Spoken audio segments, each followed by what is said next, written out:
Welcome back, friends. You're just in time for the Johnny Brew Show.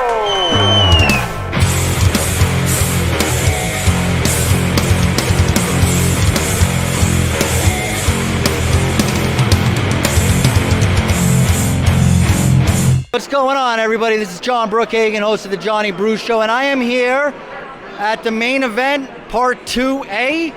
Now, we all know that one faction or side has called this quorum, which is supposed to have at least 10%, I believe, of the body to approve the quorum in order for it to be legal. The other side, for lack of a better term, has stated that there will be another meeting to continue the July 20th meeting on August 17th in order to give the candidates more time to prepare or campaign or whatever, and the previous board has voted themselves to continue being the board. And, you know, my name is John Brookhagen. I'm an idiot from my basement doing a podcast. I don't know Robert's Rules of Order. I don't know the CCRP bylaws. But as far as I know, this is election meeting, Part 2A. It's almost kind of like my episodes of the Johnny Brew Show where you got to find all the subtitles. I am going to get my copy of Robert Rules of Order. Some beautiful lady with a glass of wine and a Asian dress has provided me with the copy. She loves being on camera. That's why I'm going to back up. I'm going to see if she follows me. Look at this. We have a special guest. It's Brittany Sheehan. Brittany, what kind of a vibe do we got going on here today? We have quorum. That's the kind of vibe we have going on today. And I brought Johnny Roberts' Rules of Order. It's a little bit of an inside joke. Rob Tyree of Roberts wrote is this Robert Tyree's Rules of Order? Yes, it is. So I thought I'd come show Johnny what this is all about today. And also to all you former CCRP board members, you guys should familiarize yourself with the subject content of this procedure. It's highly recommended, and these are the rules that we're using today. So I'm just excited we have quorum. We have so many beautiful people that turned out, and let's do this. Well, the first thing I need to say is the whole vibe here is different. Last week, I felt a lot of hate, a lot of disdain, a lot of cut the tension in the room with the knife type of deal. Maybe it's the air conditioning, maybe it's the alcohol flowing. I don't know what's going on. We're not having this out of school. I don't even know if anybody's open carrying. I haven't seen yet, but nonetheless, we are here. We're going to let you know everything that happens, and you're going to get the best commentary you can right here on the Johnny Brew Show. I actually did not escape you last time. You interviewed me because someone said they saw it on live stream. I have not seen it, but someone else saw it. No, I remember seeing you. And you interviewed me. You wouldn't get cut. Come on. Right. Come on. I did. You did interview. Pretty little girl does not get cut from the Johnny Brew Show. Here with Erica Smith, former candidate for, what were you running for? Assembly District 41. Assembly District 41. Are you planning on running in 22? Well, that is the secret. That's the question. That's the big question, right? You're going to hold off on letting us know? I am considering some things. That's as far as I'll go with that. Good. Well, the Johnny Brew Show loves Erica Smith, so. Oh, I'm a fan as well. Good. I'm a fan as well. So, what are you expecting tonight? You know, I'm kind of expecting what I see today is a little bit of chaos, but I'm hoping out of the chaos, we can then push towards some unity. That's what the Johnny Brew Show is hoping, 100%. Yes. Do you have a particular camp or a candidate that you're supporting? I do. You want to share it with us? I'm not. All right. Well, I'm not going to vote myself because, you know, like I said, I'm hoping that once the dust first settles. of all, I got to see what's going on with my voting situation because this is my second meeting. Right, that's what everybody's saying. So I'm kind of waiting. They have us kind of waiting to the side because I guess we're a special group that came in November. So this is actually my second came in November. That was my one and only meeting. I came in November. Right, because they haven't had a meeting really since then. Well, I was speaking with my friend Roxanne Ben, and she said the same exact thing. Yes. That she went to the meeting in November. I'm wondering why, if we all did the same thing, why, I was on the list, got my bracelet. Yes, my name is on the list. So right now, I'm just trying to roll with the punches. And see what's going on. You know, it's a little bit chaotic, but we'll get through it. Sometimes you just have to say, okay, this is life, this is what we're going to do.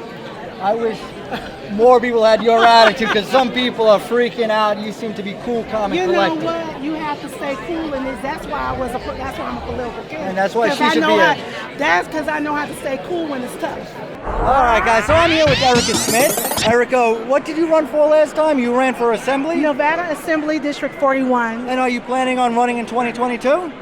You asked me this last time. Hey, that's what I want to know. We want to support our good Republicans. Well, I'm considering some things, so I will get back to you on that. Awesome, awesome. So you were there last on July 20th. I was. What was the vibe last July 20th? The vibe was... Yeah, just the vibe. I'm going to try to be nice about this. I'll just say it was chaotic. Chaotic. And what's the vibe right now here today? This is a little bit more relaxed. It looks like they've put some things together, so I'm here just to see how it all turns out. Awesome, awesome. And how long have you been attending CCRP meetings?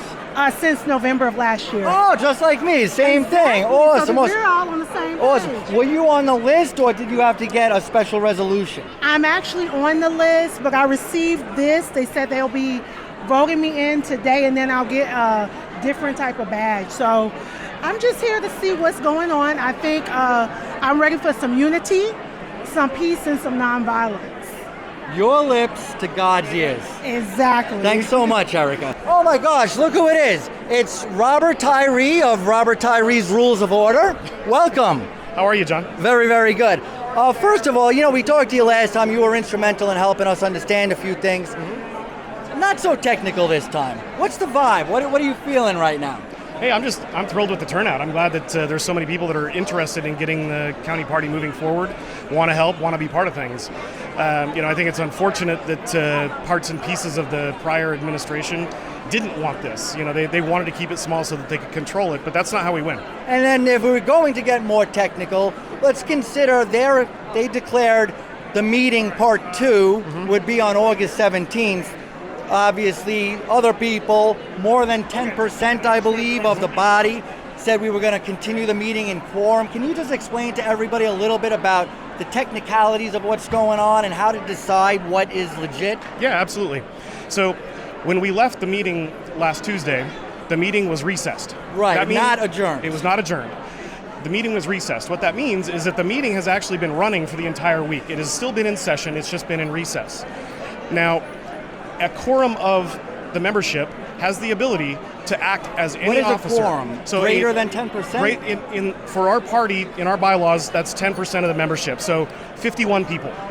If 51 members get together, they have the ability to call this meeting back to order, act in the name of any officer or committee, and therefore they can call this meeting back to order and we can finish all the business under our bylaws, Robert's Rules. And then that would supersede any August 17th meeting that might be planned? It would, because we'll actually be completing the business and then adjourning this meeting. So when we adjourn the meeting tonight, the July meeting will technically be closed out. If they wanted to meet on August 17th or whatever their date is, the proper procedure for them would actually be to call a special meeting. But they're very, very limited in terms of what they can actually do at a special meeting. Right. And they would have to disclose everything that they wanted to talk about beforehand. And then there was another technicality regarding 2 years. Thank you. 2 years in office or an election that precedes it, whichever comes first. Correct. Now, they were talking about how some people didn't get elected in 2 years ago. They were appointed after the fact or something. How does that play out as far as they serve their 2 years of a term that they took over? For example, if Biden dies and Kamala becomes president, she doesn't start 4 years there. Right. She's finishing his term. Is That's that right. how it works, or are they entitled to a full 2 years?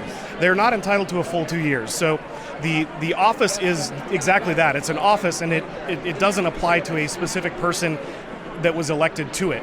So the way that the language is in our bylaws specifically states that their term ends either 2 years after they're elected or the scheduling of an election to replace them. That happens before that 2 years is up. And it says very specifically whichever of those two events happen first. But it's clearly that they're completing a 2-year term, not them personally having a 2-year term. That is correct. And then just like with the California recall, I think we needed 1.5 million signatures. We got like 2.3 because we knew some things, whatever. Do you have an estimate as to how many members of the CCRP are here? You said we needed a minimum of 51. Can you ballpark it? You know, we actually needed 52, but I would say we probably have between 120 and 150 members here. So we have well over 100 for sure. Awesome, Rob. Yeah, there's no question that we have a sizable enough body, and probably more than half of the actual membership that was in existence before July 20th, which is more than enough to justify us continuing this meeting and completing the business. Really quick, is Jesse Law, are we going to have to vote on Jesse Law's membership before we do anything else? Because I know we were supposed to pick up right where we left off. But as of now, Jesse Law is suspended pending an investigation. Are we going to have to vote on that before he can be a candidate? And also, if any candidate is not here, are they still eligible for office? Well, first of all, any candidate that properly self-nominated is eligible to run for office, whether they are present today or not. So everybody that sent in a nomination should be on the ballot today. Okay. Secondly, as far as Jesse's concerned, the suspension of Mr. Law by some committee within... Two committees, the ethics and the disciplinary or something. That actually does not exist as something that they have the ability to do. Like a ruling body. Per our bylaws. So what they would actually have to do in order to suspend or terminate Mr. Law's membership in the Central Committee is hold those hearings, and they're supposed to hold them in secret. They're supposed to actually hold them in secret. They've made them public, which is absolutely not what is actually supposed to happen. Then they're supposed to make a recommendation to the Central Committee as to what they think. And then the body has to approve. And then exactly, the entire Central Committee would have to actually suspend Jesse. Only after that exact sequence of events took place would Jesse be ineligible to run. So and does the same apply to say the what they just said? They had a vote saying that I vote myself to be the acting. I mean, is that the same thing where they need to agree to that, number one, publicly, and then number two, take it to the body for approval? Well, I mean, if I could vote myself into whatever I wanted to be, I'd be president right now. So, that's just not how things work, plain and simple. All right. Well, I mean, you're a wealth of information. Thanks so much. I might hunt you down again later. No problem. I'll be around. Thanks, Rob. Yep.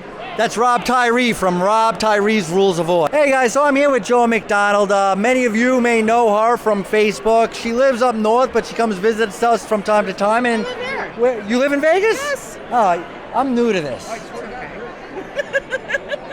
So my question to you is, I mean, you've been playing referee a lot in these arguments, and things are going back and forth and clearing things up. First of all, what was the vibe at the last meeting, in your opinion? Hostile, and how so? Because they left a lot of people out. There were hundreds of people outside that should have been inside because we have open meetings. And a lot of people were left out, a lot of people were disenfranchised, and there was a lot of hurt feelings, people were disappointed, people were angry, and this tonight, so much different. Are you a member of the CCRP? How long have you been a member of the CCRP? A decade. A decade.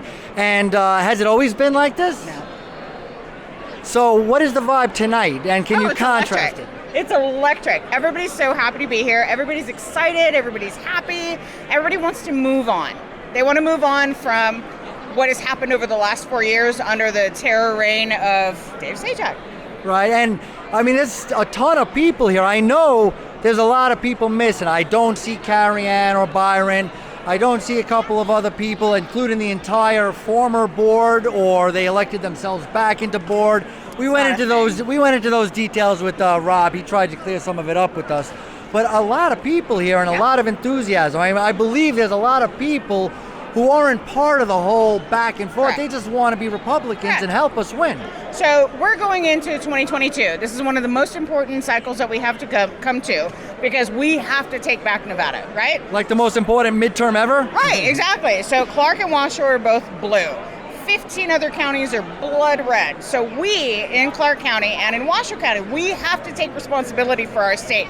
We have to make sure that we turn red. The only way we're going to turn red is with the cooperation of this room and every other Republican and independent and everybody else that wants to vote right. And are we looking for not only unification here in Clark County, but also unification with, say, the state party and, of course, the RNC as a whole? Of course. So the state party and the RNC, we all row in the same direction.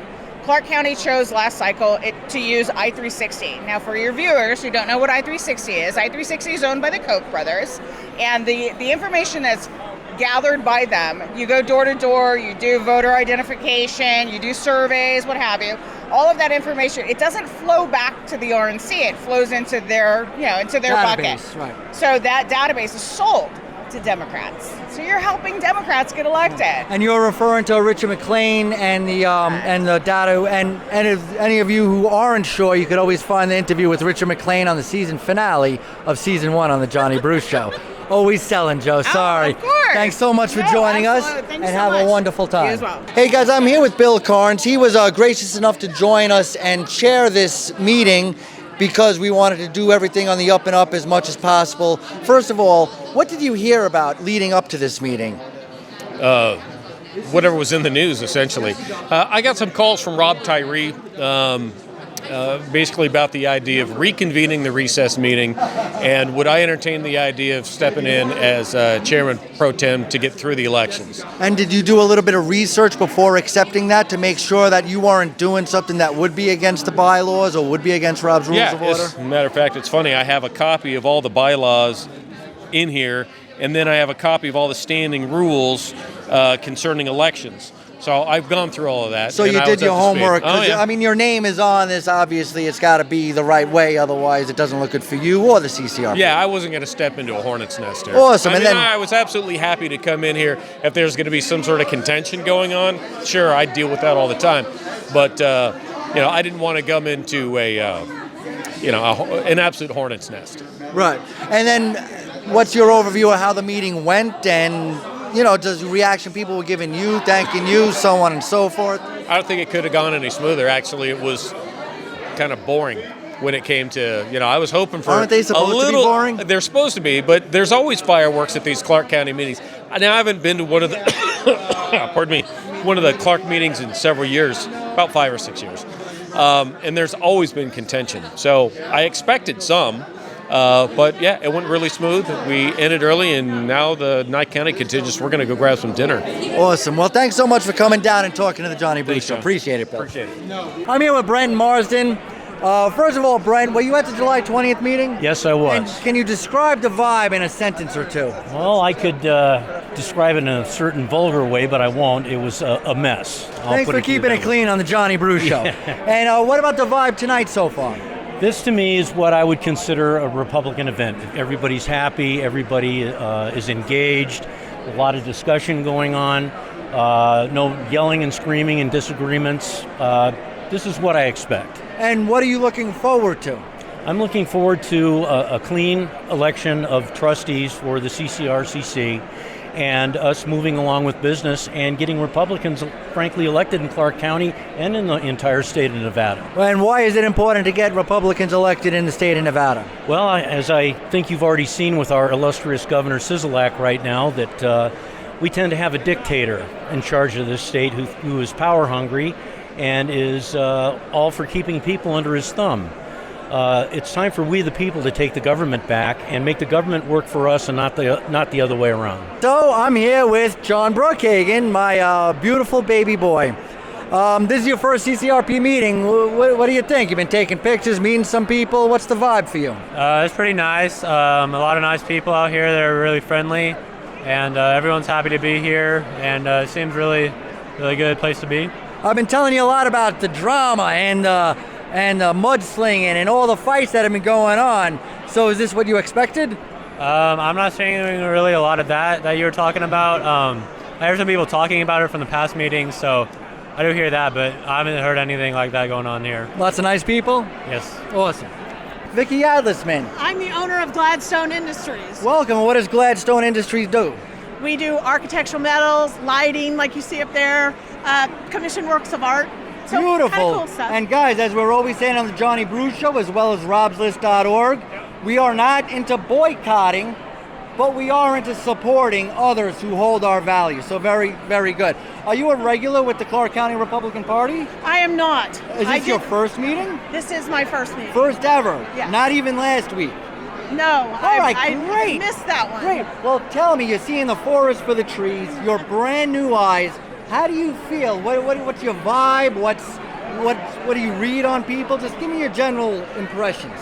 Well, I'm glad everybody's here because it sounds like the first one was really messed up. I was talking to some people in line, and they were like, they wouldn't let them in. Why wouldn't you let people in? Did they let you in? I wasn't there. No, So- did they let you in today? Today, yeah. Did they? Were they nice to you? Oh, You yeah. feeling welcome? Yeah, Did you- absolutely. Why don't you go get yourself a glass of wine and go meet some people? I'm going to go do that. Nice to meet you. Thank you. You too. All right, guys, so now I'm here with Barack Zilberberg. He has thrown his hat in the ring, and he's going to be running for governor. And you said you live in Summerlin. I live in Summerlin, Nevada. I love Las Vegas, Nevada, and Nevada. Nevada is the silver state, and I would like to make Nevada number one. In order to bring it number one is my principles and ideologies of the Republican Party are very core and strong since birth. Right. And I believe that our party, as far as there's many articulations that consists and adheres here in Nevada. And while that is what we should be talking about, we should be talking about how we could turn Nevada red, how we could get smaller government. But more importantly, we are divided as Right. a party. And, Okay? well, We need to divide, we need to unite the party, not divide the party. So we come in strong so we could win elections, we could as far as make a difference in the state and in the nation. And have you been a member of the CCRP? Have you been to CCRP meetings before? You know what? I would cordially go there. Is this your first one?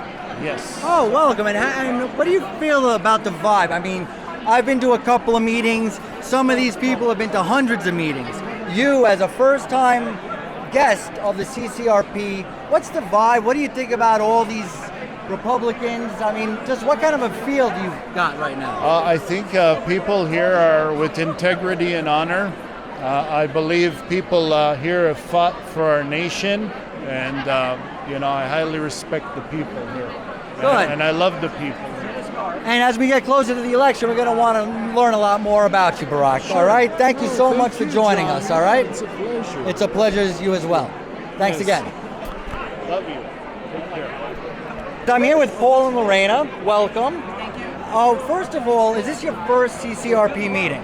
Officially, yes. Official? What do you mean by officially yes? I attended Stoney's gathering, but it wasn't exactly a meeting. That was more a meet and greet. Right. And this is your first official CCRP meeting? Yes. You as well? Yes. And how did you feel coming here for the first time? Because, a lot of these people have been here hundreds of times, some people 2 or 3. Fresh eyes, just what's the vibe? What was the check-in process like? Have you met some new people? It always feels great to be with like-minded people, but we're very hopeful that this turnout means there's going to be change. We're looking for change. That's the reason we're here. What do you mean by change? More specific. In the past, we haven't seen the Republican Party stand up for us to really represent us and our votes and our interests. They haven't really supported who we want out there fighting for us. So we're hoping we'll be that change. So if I was about to become the chairman of the CCRP, what advice would you give me to accomplish the goals you speak of? Listen to us, the residents, the voters, the Republicans that want certain things to get done and not so much what's popular or what's The newest fad? Yeah. Gotcha. And how about you? Actions speak louder than words. All right. So what kind of action you want to see as soon as possible? Well, we need to, instead of just hearing them talk about what they're going to do and making promises, we need to see them put things into action as soon as they're going to take office. What have they been doing up until now as well? Have you done anything to help fight against this tyrant Sisolak? Or have you just sat on your hands and waited for an opportunity to come to a meeting and try and hold a position? Great point. And now, are you guys planning on this being the first of many meetings? Are you guys going to be participating in the Clark County Republican Party, knocking on doors, making phone calls, maybe overseeing elections as a observer or a precinct captain? After what we've seen Sisolak do, I think we're ready to do whatever it takes. So we're all on the same mode now, whatever it takes. I mean, we're seeing a great enthusiasm, more and more people getting involved. Is that why you think this is happening? Yeah, I mean, we're already getting involved by going to our school board meetings and trying to make a difference there. So now that we're group. Yep, we have our group, and My Children's Advocate. This is My Children's Advocate. My Children's Advocate, and they're looking to ban critical race theory, ban the LGBTQ curriculum, and ban all mask and vax policies.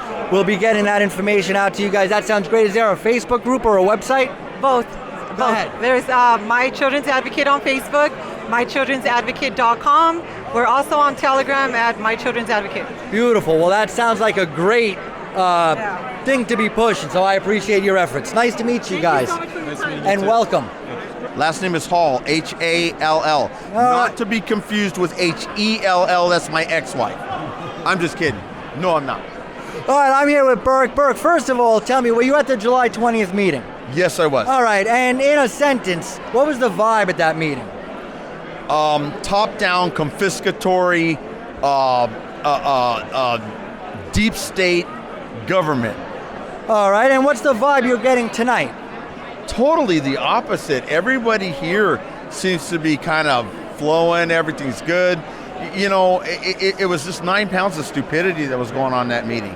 And I was really offended by that guy right over there that was doing all that talking, trying to shove like another version of Jeb Bush down our throat, you know, and Kerry Buck.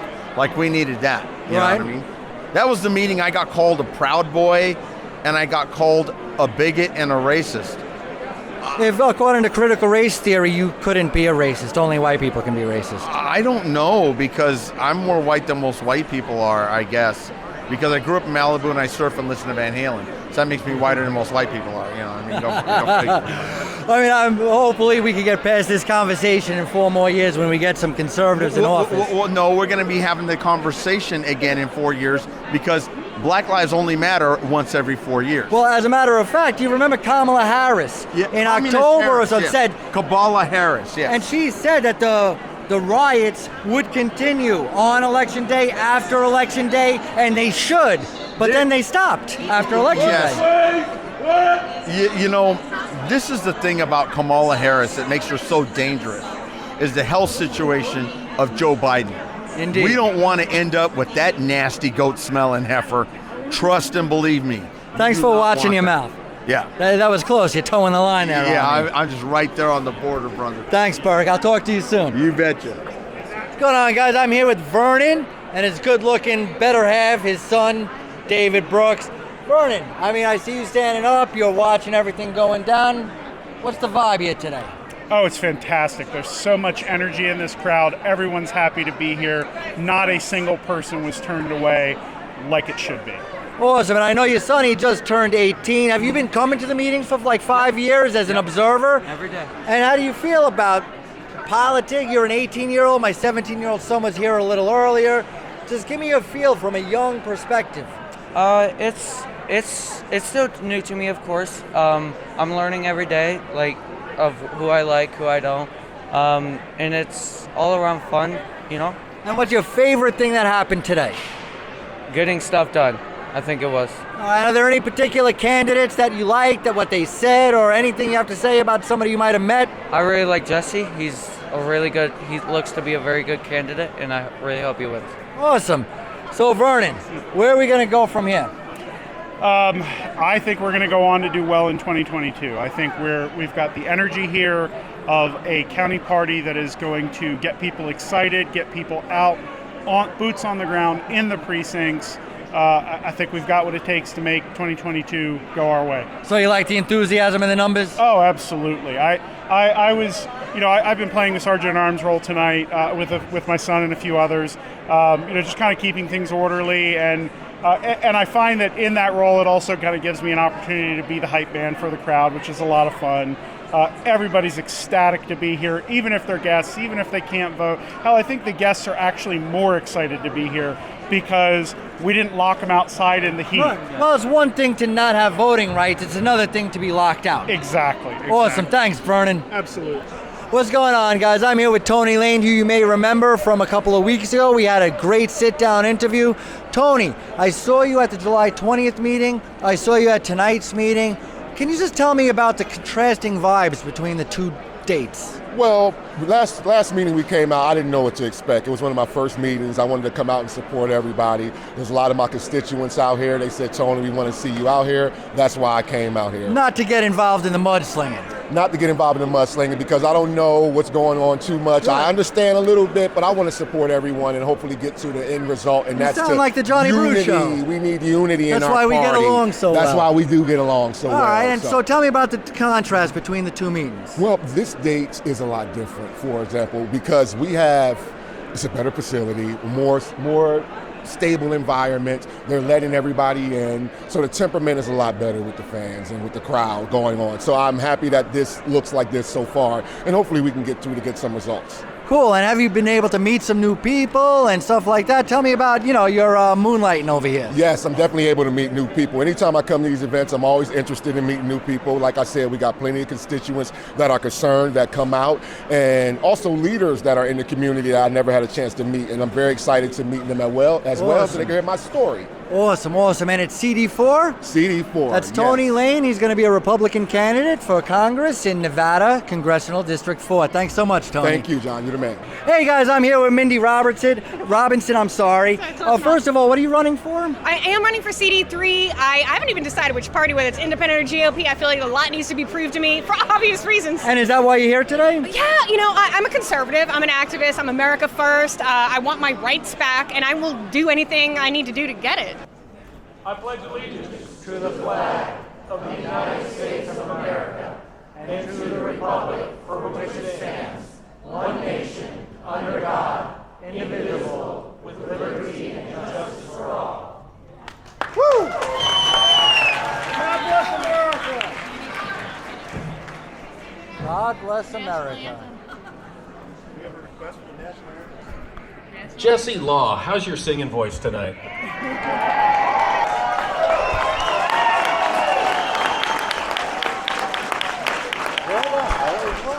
Jesse, I ask you only because I know you're the only person in the audience I know who has a singing voice. So grab a mic and start singing the national anthem, brother. Yes. Stand up, if you would, please, for the national anthem. Okay, we'll see what happens, people.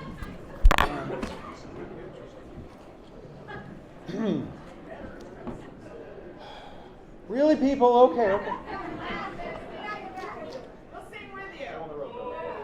Oh, say, can you see by the dawn's early light what so proudly we hailed at the twilight's last gleaming, whose broad stripes and bright stars through the perilous fight o'er the ramparts we watched were so gallantly streaming, and the rockets' red glare, the bombs bursting in air, gave proof through the night that our flag was still there. Oh, say does that star-spangled banner yet wave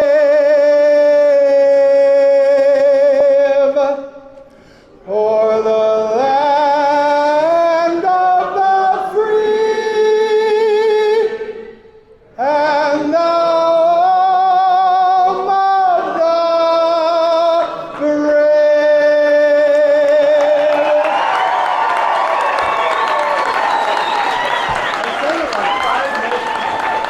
What I would like to do is introduce you to our election chair. We're now getting into the elections of this, the meat of the matter.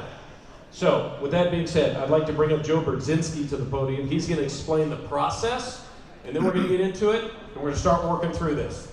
Any questions? All right, Joe, come on up. I'm kind of excited tonight because this is my 46th year anniversary of being a Republican.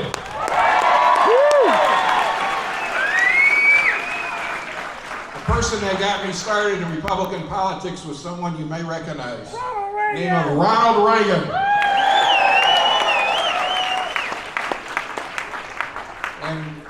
I had the opportunity to meet President Reagan, and I asked him, what do you mean by thou shalt not speak ill of a fellow Republican?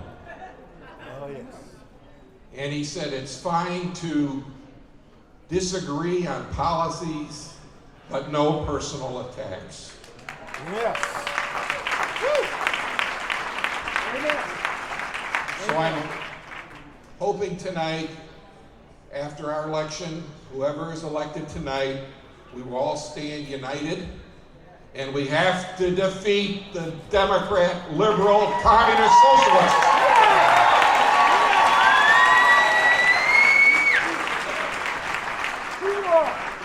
All right, so today we'll be holding elections for chairman, vice chair, secretary, treasurer, political director, community relations director, precinct director, trustee for Commissioner District B, and trustee for Commissioner District D.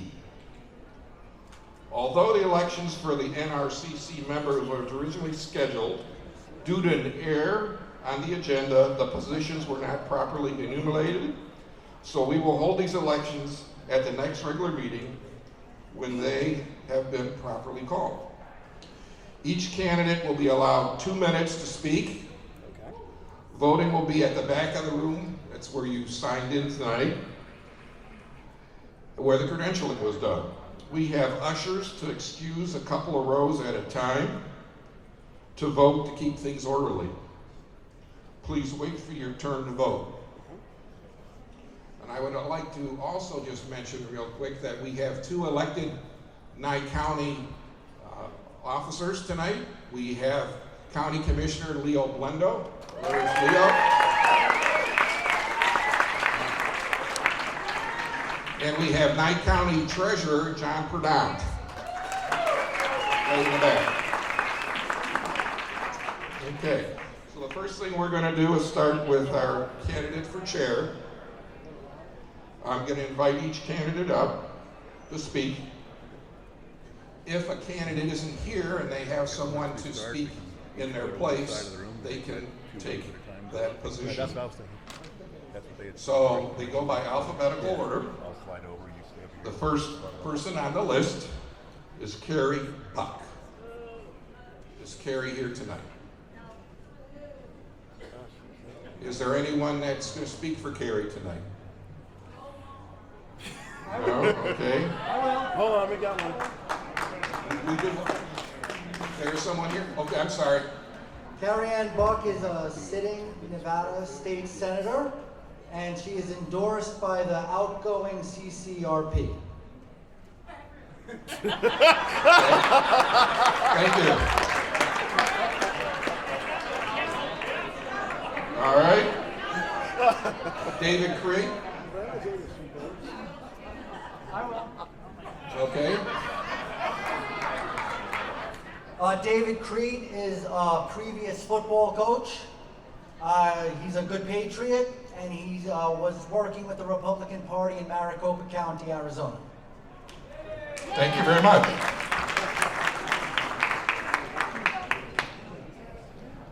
Dave Creed's a really nice guy. I clean his pool. I'm sorry he didn't have the balls to be here tonight. All right. All right. Our next candidate for chair is Eddie Hamilton. Fellow Republicans, I'm a nice guy. Okay. I'm going to borrow a speech from General Patton, Third Army going to Berlin to shoot Hitler in the head. He said, and I will quote, "I will lead you all, patriotic Republicans, in battle anywhere, anytime in Clark County against the socialist, Soviet, communist Democrats. I pledge to you." All right. So I'm going to be known as Mr. Republican. I'm not going to be sitting around in the office. I'm going to be out there, and I bring with me Mindy Robinson, and we will do the Nevada audit, just like the Maricopa audit, the Arizona audit. And I'm gonna be fighting the battle for you every day. We're gonna be at the county commissioner meeting tomorrow at McCurdy's Commissioner District Town Hall to oppose another mandatory masking. So you can rely on me. I'm not gonna be a silent Republican.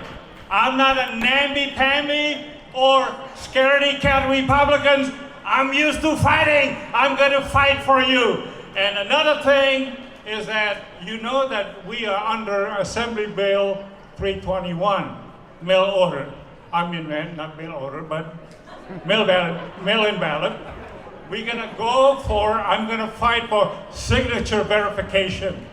I'm gonna be out there every day fighting for signature verification and ID checks. Okay, and also the Democrats allocated $20 million for the mail-in ballot. I'm gonna insist that we spend that money to have drop boxes in gun shows and in Republican precincts and the churches. Thank you. Eddie Hamilton, remember my name? If you can't remember my name, look at the $10 bill, you see Hamilton in there. Thank you.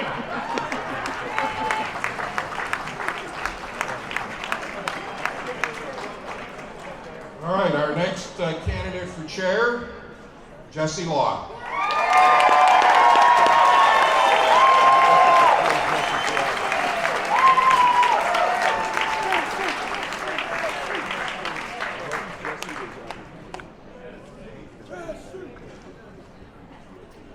So I wanted to thank everybody for coming here. This means everything to me to see us all united. It's as though we wanted to defeat the Democrats or something, huh? So why are we here? We're here because Trump is still the head of our party. We're here because we love America and we love America First principles. And we're here because we don't have to be held captive to a lawless Clark County Republican organization anymore.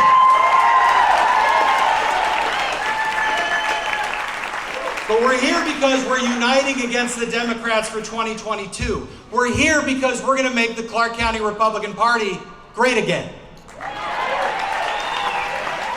Now, I have a few endorsements. I have ICANN. I have the McDonald family. Thank you, Mr. McDonald, Mrs. McDonald, Nicole. Michelle Fiore. Mr. Don Ahern, our gracious host. Bernie Carrick, Matt Schlapp, but also President Donald J. Trump. See, these men and women, they want something from each of us out of this county. They want to win, right? So together, they're looking at me and looking at you that we can come together toward an organization that can take on November 2022. And that's what this is all about. So we're going to have an organization that's open, transparent, that welcomes membership. What do you think?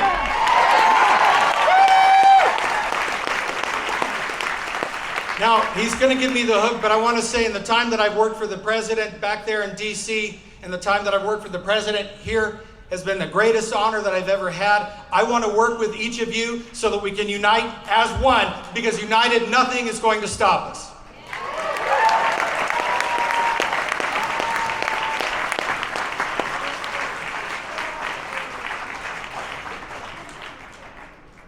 All right, now we're going to the vice chair, Byron Brooks. Byron Brooks, here. Anyone from his campaign? From his campaign. Okay. I'll tell people who he is. I'm not sure if Byron Brooks was here in November meeting, and then he went to part A of this meeting. Does that mean he's eligible? All right.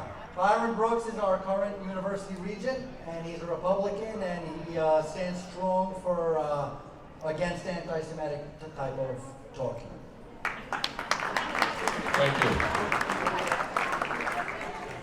Michael Stegman.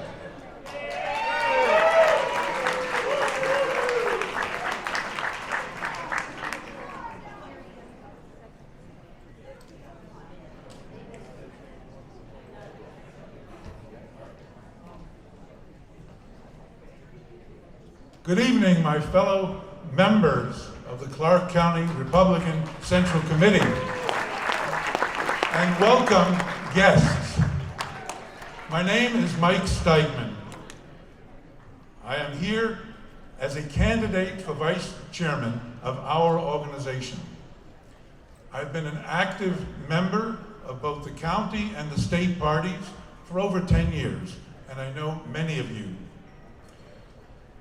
I have no political ambition. I am here for one reason only, to support Jesse Law in his endeavor to bring unity to our organization and with the state.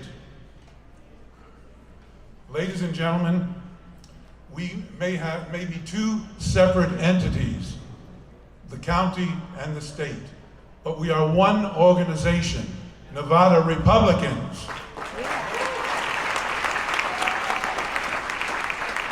I have been a businessman my entire adult life. I've been a restaurant manager, controller, hotel general manager for Marriott. In those positions, I used organizational charts. I'm sure many of you have.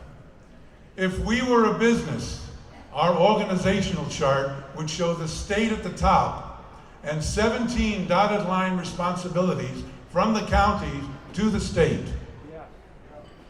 Ladies and gentlemen, a house divided cannot stand.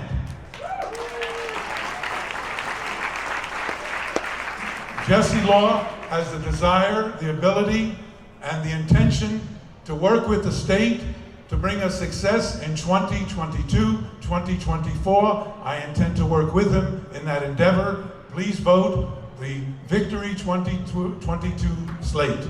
Thank you.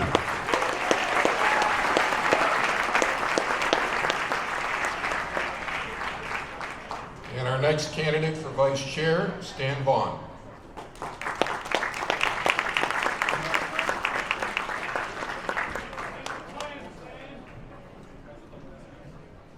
Okay, thank you very much. My name is Stan Vaughn. I'm a declared candidate for Senate 10. And in the spirit of unity, I want to give thanks to my opponent, Mike.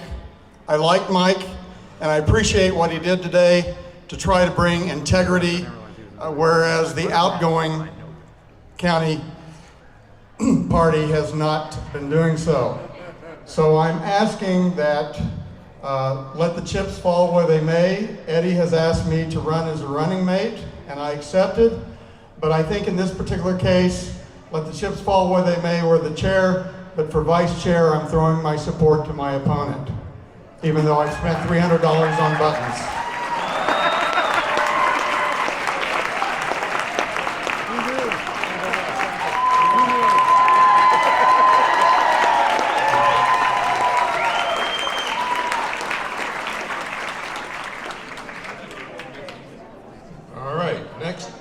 Secretary, Ed Gonzalez.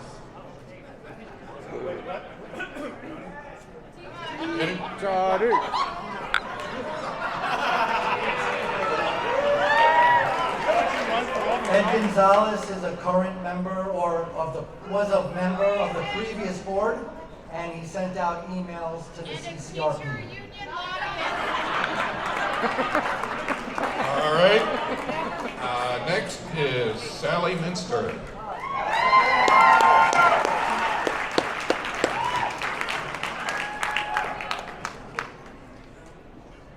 one other thing about Ed Gonzalez that you forgot. He's a lobbyist for the teachers union.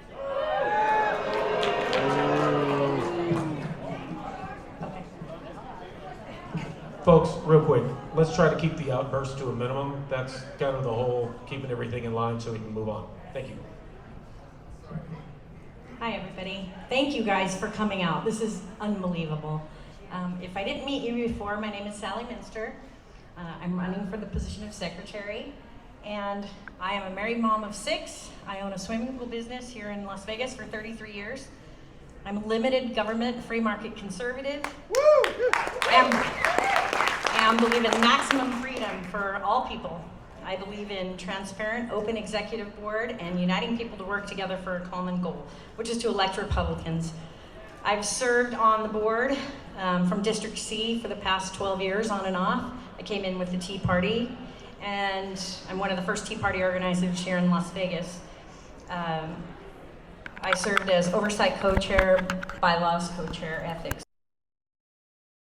My vision of the job of secretary is transparency and organization. And if you've witnessed any of this crazy stuff in the last, really, forever, but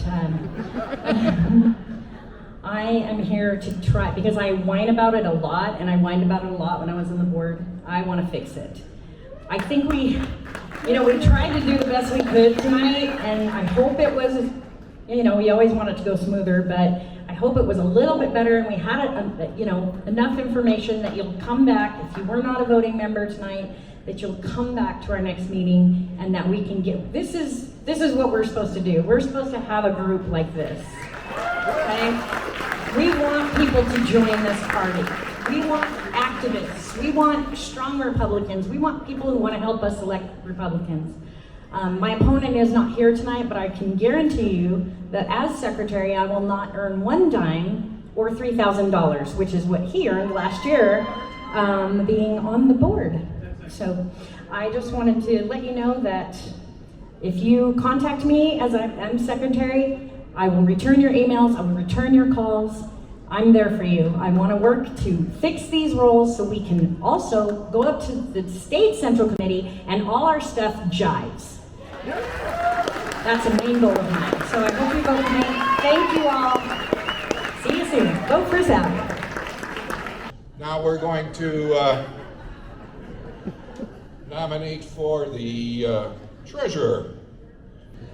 It is so great to see so many friends here tonight after COVID and missing all you guys so much. It was so good to see all of you. Okay, my qualifications, mainly I've been licensed in the financial industry. I've had a securities license, I've had an insurance license. I've never had a ding on my license. I've never had any legal problems. And that's what I bring to the Clark County party. Everything is going to be above board. Everything is going to be transparent. No monkey business. I will not put my licensing on the line for anything like that. So again, thank you. One of the things with an insurance license, which is run by the state, and a securities license, which is run by the federal government, I learned how these entities have to work together. And with the leadership that I see we're going to have now, working with the state and the county have to work together, and we can make Clark County Republican again, because that's what lost the state. Clark County lost the state. So I've been a precinct captain several times. I've been a county and a state delegate several times. I was a national delegate for the best president ever, Trump. Yeah, the best. I've worked on dozens of candidates' campaigns for Republican offices. I ran for assembly in District 18 in 2018, heavily Democratic district. I won my primary and I did not win the general. So I've been running, I've been politically active for so long. I am the longest sitting member of the CCRP. 35 years I've been with you guys. And I should say the longest. Jim Marsh has me beat. Jim Marsh has me beat. So anyway, I really think that we're going to have a cohesive group here, the county and the state working together. We've needed that for a long time. That's been our problem. So thank you so much, Christine DeCourt, for treasurer.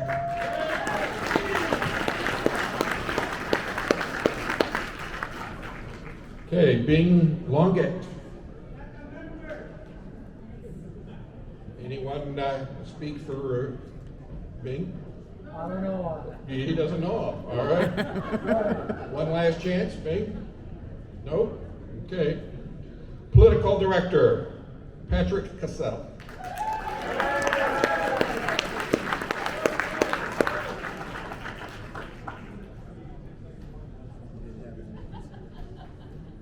Hello, everybody. My name is Pat Cassell. A lot of you know me. I proved myself when I was the Treasury for this last term. We were in debt, over $20,000. When I left, we had $35,000 in the bank. Where's the money? I can tell you this right now, as political director, I will make sure we raise money. But more importantly, we're going to build this organization to at least 1,500. That's my first goal. Then 2,500, then 5,000. We'll have an army. We have 5,000 members in this organization. We have boots on the ground. We can knock on doors. We can get Republicans elected. We can also raise money. In order to win elections, you have to raise money, period. That's the number one rule in politics. And Clark County hasn't raised money in an awful long time. I guarantee you, as political director, we will raise money. I promise you that.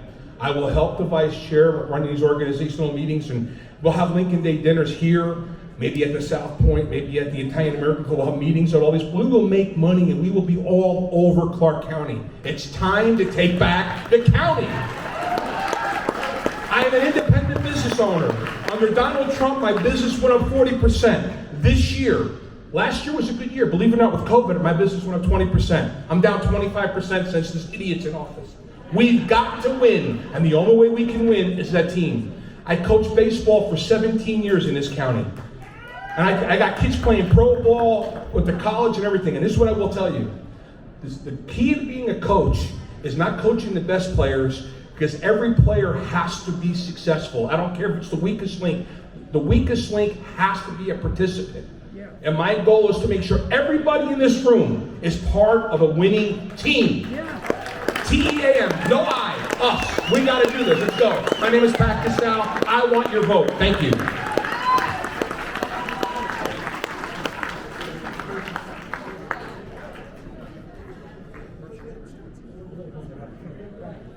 Okay, another political director candidate, Stephen Sabergas.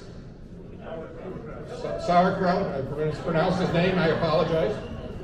It's Stephen Silverkraus. Stephen's a former assemblyman who voted for one of the highest tax hike we've ever had. He produced my podcast for a while and then he didn't, so don't vote.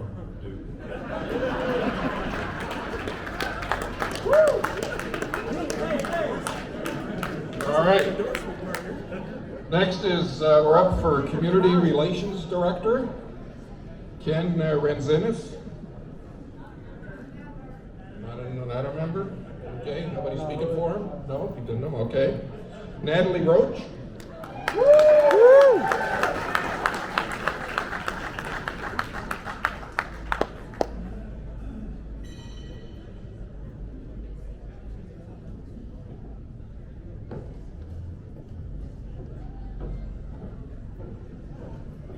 Hello. Thanks for coming out. It's so good to see you. I'm Natalie. I'm running for Community Relations Director. I am not a politician. I have never aspired to be one. However, I've been a member of the CCRP since 2011. I've also been a delegate to the Nevada GOP on and off throughout that time. I was on the resolution committee in 2020, and the committee, or the members, voted all of the resolutions unanimously. I love freedom. That's who I am. It's in my blood. It runs through my veins. I'm a mother of 3.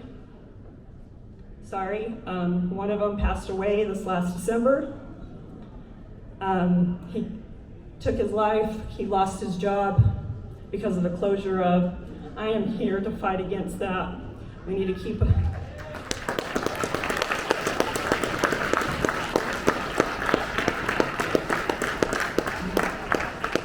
Sorry about my emotions.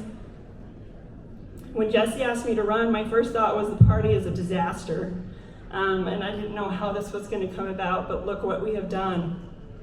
The gossip has been poisonous to our organization. It's got to stop. I believe that if we focus on the concept that most of us can come together and unite on the basic principles of freedom, transparency, voter integrity, limited government, lower taxes, the principles that Jesse brought forward in his vision, I know I can support him with that. Vote for me, Natalie Roach, Community Relations.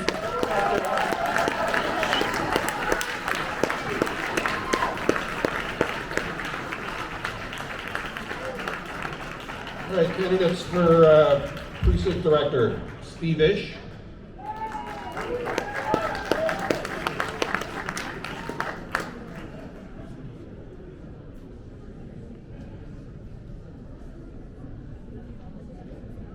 Actually, that's Esh, E-S-H. It's kind of like an abbreviated sneeze. And I'm running for precinct director. Now, there's three things that you should know about the precinct director's job. Number one, anybody who wants this job is certifiably nuts. Number two, the way this job's been done for the last half a dozen years is a dismal failure. We've got 1,077 precincts in this county, and on a good year, we've had maybe 5% of them covered. So we don't just get a handful of precinct captains, send them a spreadsheet and say, do good stuff. Now I'll tell you what we need to do. We need to drill down to the very purpose of a precinct organization, and that is to get out the vote. And we will get out the vote precinct by precinct, just like any successful political campaign does. And that means this job is not something that stands alone. It is part of a team. It requires the synergy of all the other jobs on this board, and you too. So I have been involved with the county and state executive boards for over 10 years. I have served as everything from vice chairman down to trustee. I have been the Republican caucus manager for Clark County, and in that role I personally trained over 600 people. I have been the elections manager for a period of 5 years for both county and state, and I have served on the executive board, on the Central Committee of the state continuously for over a decade.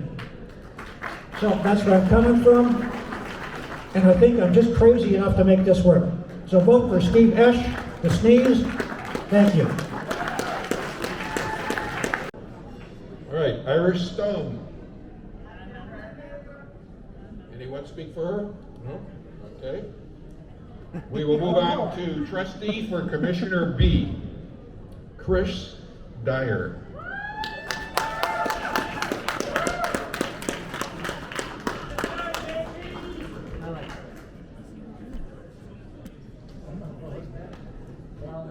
What's up, Daves? Vile creatures. Rouge faction, that's me. I'm down with the Rouge faction. What's up, Mindy? How are you? I'm Chris Dyer, Juggalo Patriot, host of the PAA podcast. I've been going to these meetings for 14 years, streaming them, documenting them. I will continue to do that if you put me on the e-board. I'll stream the meetings so you guys don't have to wonder what happens at the executive board meetings. I'll keep everybody accountable no matter who you elect. Elect me and I'll keep an eye on them. That's it. Hi to Mindy again. Come back to the Republican Party. We need to have a Republican in every slot on the ballot so we can find out what our base numbers are. We need Mindy back. We need people like her running for us. Vote for me, Trustee B. Thank you.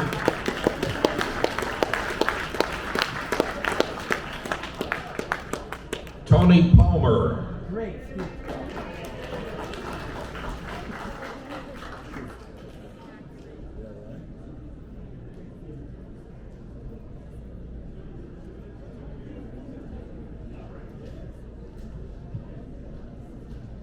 How's everybody doing? A few of you probably have seen me before. My name is Tony Palmer. I'm running for Commission B. I'll just tell you a little bit about myself because I believe that you need to know whom I am if I want you to elect me.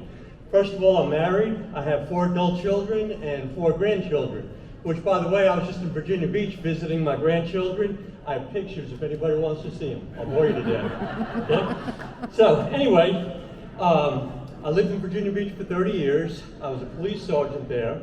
I served very well in there. And 2015, I retired. I moved out here, and I said, what am I going to do with myself? I'm retired, I don't need to work, I have a pension. And I saw candidate Trump come out here. And I said, you know, this guy's inspiring.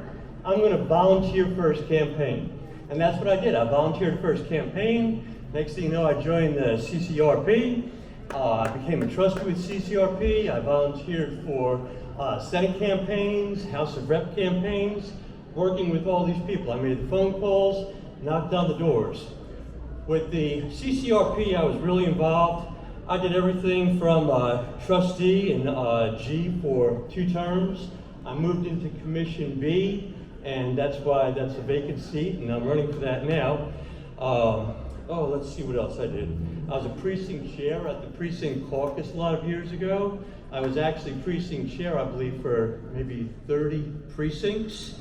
I was also in the State Central Committee since 2016, and I was a precinct captain.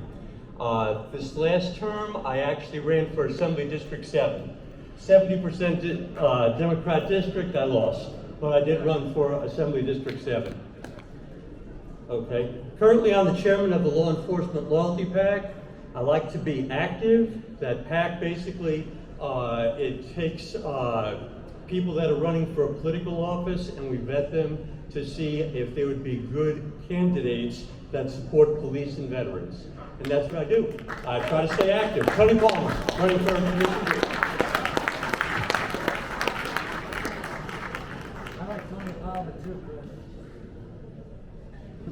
Trustee for Commissioner D as in dog, Christopher Hisgen. Did you? Coming? Okay.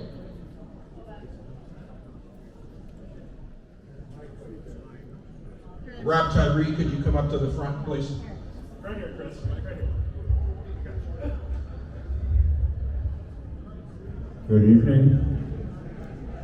I'm Chris Hisgen. I was once trustee for Commission D and tossed out like a bag of old bones. And I'm crawling back. I can only say that in the words of Santayana, evil triumphs when good men do nothing. It's time for as many good men and women as possible to stand up for what's right.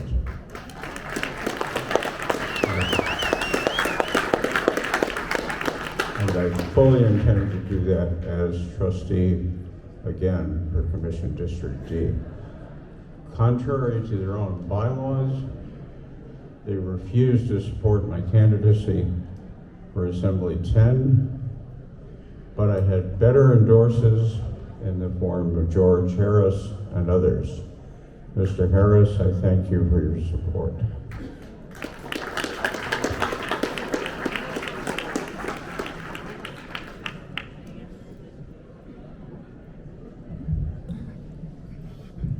That completes all the candidates. Thank you very much.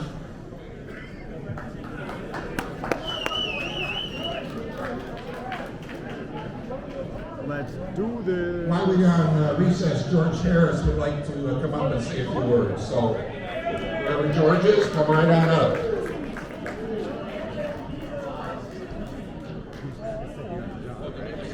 Guys, welcome to the Ahern Hotel. On behalf of Don Ahern, our chairman, I want to welcome you to our lovely hotel. I want to invite you to come back. For those of you who don't know me, and if there's someone here who doesn't know me, I don't know what's going on with you. Sorry. I'm the CEO of the hotel, along with our team, Shane McFarland. Wonderful guy. He's the president of the hotel. He's up there. He's always hiding. We're about to open our steakhouse here in the next month, upstairs on the 2nd floor. We're putting in a candy store and a coffee shop and a beautiful theater. This house is your house. And we want to thank you. And we have another guy who's the head guy, is right over here. Lloyd, stand up. This is Lloyd Benson. For all you candidates, you must go through Lloyd. I would like to ask why. why to basically kill this motion? No, why to vote on it in the first place? It's an agendized item, so it needs to have a vote on it. That's A. And right now, there's a motion to postpone indefinitely, which effectively kills the motion. What this motion is, B132, is essentially a complete top to bottom rewrite of all of the bylaws of this organization. No. Okay, thank you. So the motion on the table, the motion on the floor rather, is to indefinitely postpone, essentially killing this motion. Is there any further discussion? Seeing none, those in favor signify by saying aye. Aye. Those opposed signify by saying nay. In the opinion of the chair, the ayes have it.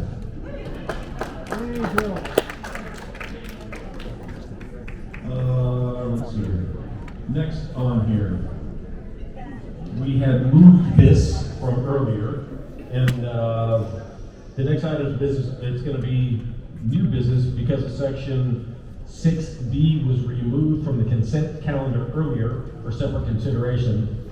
Let's now dispose of that at this time.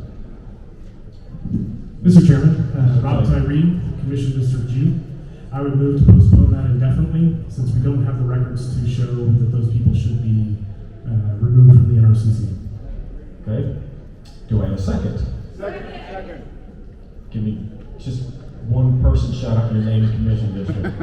Trevian Wilson, Commission B. Order. Is that the right term? Could be. Depends on what you gotta say. There is somebody on there that was going to be taken off. Somebody has to come to the say mic. and then you can have discussion. I first actually need to get a second before I take discussion, however. So, you got that? Okay. Now, to open discussion on this, first, by the rules of order, the person who made the motion has the opportunity to speak first. Lime or no lime? So just to be clear, what this motion does is it makes this portion of the membership resolution go away. So anybody that was being added, anybody that was being subtracted, none of that actually passes, so none of those changes get made. Until we can actually consult with the state party secretary, determine who actually belongs on the roster, who's not supposed to be on the roster, then we can decide what changes, if any, need to be made and hold new elections to replace those positions. But to be clear, all this does is make this whole resolution moot, and no changes will be made to the NRCC roster from what it currently is as of the last NRCC meeting. Yes, ma'am. Well, that makes sense. There is one person I believe is on that list. If you could, I don't know, they keep changing the list, so who knows. Sarah Carrillo was going to be taken off, and she is also Michael Carrillo because she has two personas. And I believe her Michael Carrillo is on the agenda to be admitted as a new member too. So I wanted to bring that to your attention, and thank you for your time. Thank you. So do you support this, voting for this motion, or do you stand against it? I don't know enough about this process to say yes or no. I'm still learning. But At least, I really don't want Sarah Carrillo to be in here because she is a Democrat. She's not a registered Republican. And Michael is her male persona, so I don't think we should admit him. Okay. Doesn't that make sense? Okay, I don't know. Do I have any further discussion on this motion? Yes, Joe McDonald from District D. Just for everybody's clarification, this is the third time that Clark County has tried to arbitrarily remove members from the NRCC. They do not have the authority to do so. Only the body of the state party can remove people for cause. There is no cause. They've already been seated for a 2-year term. This is an arbitrary thing that the leadership, has tried to do, again, for the third time. Mr. Cirillo is not and has never been a member of the state party. Thank you. So, quickly, can I see the hands of the folks who just became members tonight? Okay, thank you. Just for a little bit of clarification, there are different levels to involvement in the Republican Party. It starts with registering as Republican. From there, it goes on to being a member of your county party, as you just became today. Each county party, through various mechanisms, will vote and elect people to sit also on the state party. So as you go up, the cake tiers get a little smaller, as you would with the wedding cake. So the state party is the second highest tier next to the national party. Michelle Fiore, are you still over here? Where did you go? She left? She's in having dinner. Hopefully she does. She's our national committee woman. There are 3 members of each state party: the national committee woman, the national committee man, and the state chair that sit at the federal RNC. But the state party is the NRCC, Nevada Republican Central Committee. So you understand, this motion that's on the floor is to kill a resolution that was going to arbitrarily try to remove people and replace people that were on there outside of the state bylaws. So it would have been potentially court actions. It's legally very, very weak. So, Mr. Chairman. Sir. So that is we have about 16 members that aren't here tonight. I was one of those, and I've been a member of this body for actually longer than her. I'm a former chairman, I'm a former state finance chairman. I have two emails here from the Clark County Republican Party telling me, as a member, we are having a meeting in January and it got canceled because of COVID. And then I was just arbitrarily removed. And there's 16 others like that. Martha Kemple, Mike Kemple, other people that we know. Well, then what the hell are you doing here if you got removed? I'm concerned because those people didn't come tonight because they got so disgusted with the process. We might lose them forever. And I'm hoping that all of you, because I know some of you know Martha and Mike and some others, and I'll get the name, would call them and say, look, this meeting was fantastic. We want you guys to come back. And they're members, because there's evidence that they're members, and there's evidence that they're on the state central committee. Excellent, thank you, sir. And by the reason, I won't be chairing the next meeting, so I cannot guarantee how fantastic it will be. Jesse, did you hear that? What? Mr. Fantastic says you better be more fantastic. One of my downfalls is my humility. Sir. I believe this would be a point of information, correct me if I'm wrong. If I understand correctly, these agenda items are on our agenda because they were on the previous agenda last week. Yes. And much of what we're going through right now, and they were all put on that agenda by the previous board. Correct. Correct. So what we're going through right now is largely the formality of disposing of those horrific items that were on the agenda. Is that about the size of it? I cannot confirm nor deny your descriptive adjective. Is there any further discussion on this motion? Those in favor of essentially killing this signify by saying aye. Aye! Any nays? Seeing none, the motion carries.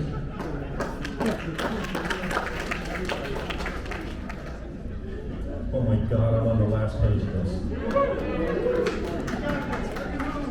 The next item on the agenda is public comment. If there's anyone who has any announcements or other comments. I believe there's some additional new business that someone would like to bring up. Okay, I'm sorry, I forgot to dispose of the rest of new business. Is there any new business from the floor?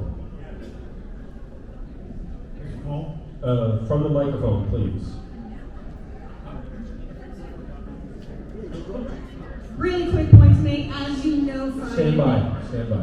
New business begins with your name, your district number, and the words, I move. That's new business. Yes, ma'am. I move. Your name, your district, and I move. Mindy Robinson, I'm a District C3, I'm in the Commission District F. That's great. You move. I have a quick announcement. As you know, mandatory mask mandates. Stand by. So I just want to let everybody know. Announcements we'll get to. Right now it's new business. So new business is I move, and then you would move the body into something. I'll be back. Okay, announcements. We can certainly get to that in our time. Thank you. Yes, sir.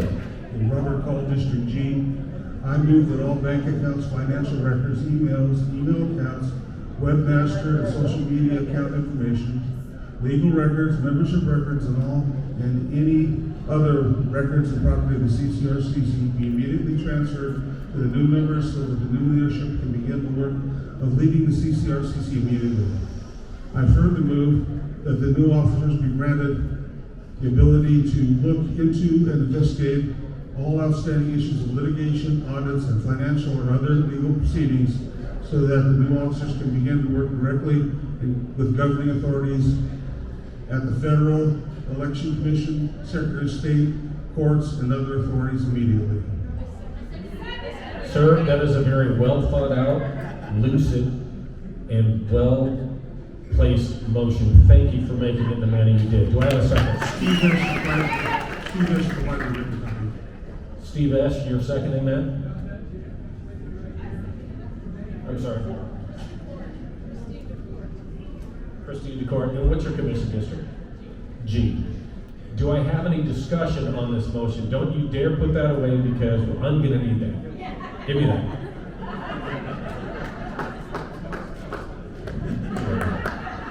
How dare you, sir? Okay, do I have any discussion on the motion? Seeing none. No. Sorry, you're not getting rid of me that easy. Rob Tyree, Commission District G. The intent of this motion, obviously, is just to make sure that we give instruction to the prior officers and board to convey all of the intellectual and physical property of the CCRCC to the new officers who will be elected tonight. Clearly there's been some contention here, and we just wanted to make sure that we send a clear message that we recognize whoever wins tonight's election as the rightful owners or custodians, really, of that property. So that's all that this resolution is intended to do. Thank you, Mr. Tyree. Any further discussion on the matter? Seeing none, those in favor signify by saying aye. Hold on. No. Yeah, sorry. We do have a parliamentarian in the House. Ms. Cruz, can you please come up and speak to what is going on parliamentary-wise with the mistaken power that the past board has, or think they have?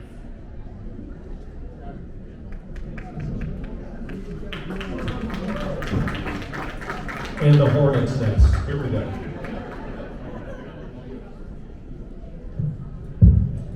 Hi, thank you. Sorry, I'm way shorter than all these other people, and I'm wearing my heels.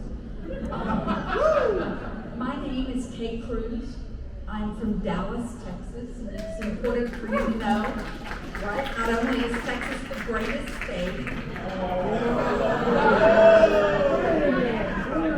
but it's important for y'all to know that your decisions here tonight will have no effect on me, and therefore I have no real interest from a conflict of interest perspective with you guys, right?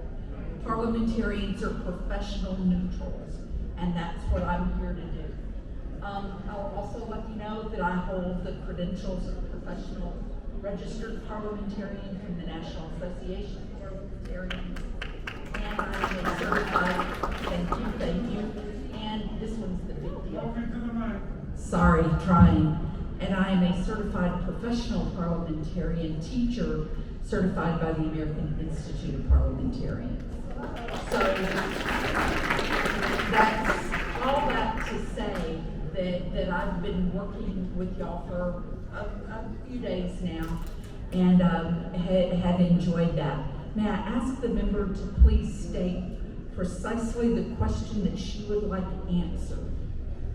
So there's a lot of confusion in this room as to the past board's quote-unquote power. over this body. Okay. And I'd like it explained in parliamentary procedure as to why they have no power in Okay. order to make those decisions for this body. Okay. I can tell you that according to the bylaws, which are your highest level of governing documents here at the CCRCC, your officers went out of office after the last meeting was recessed. What that means is that a recess under Robert's Rules of Order is a break within a meeting. If you'll remember, when we came back into session tonight, I'll try and get into this microphone. When we went into session tonight, the first thing that they did was take up the motion that was on the floor when the last meeting was recessed. Yeah. There was no prayer to start the meeting. There was no pledge. We did that later as a motion, as a matter of chairman's privilege, I believe he called it. And that's fine, but an important distinction between a recess and an adjournment is what happens when you come back into session. Did you continue your business at exactly the point you were when you took off? Then that's one of the hallmarks of a recess. And if you come back and have opening ceremonies again, that's a hallmark of having been adjourned.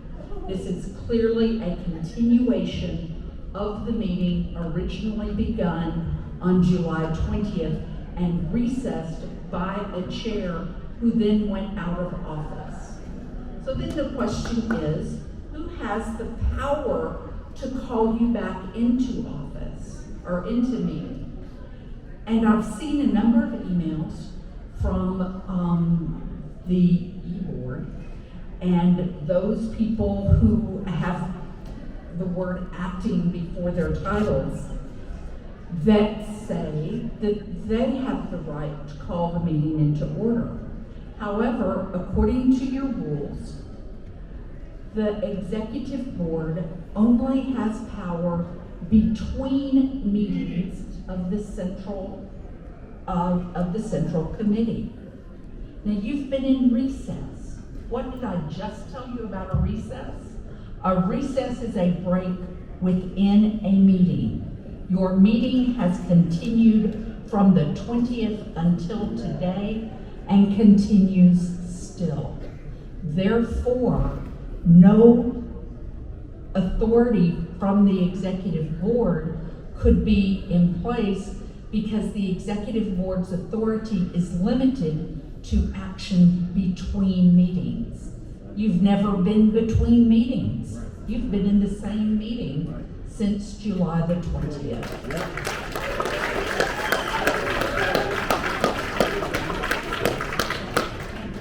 Did that answer your question, ma'am? Thank you.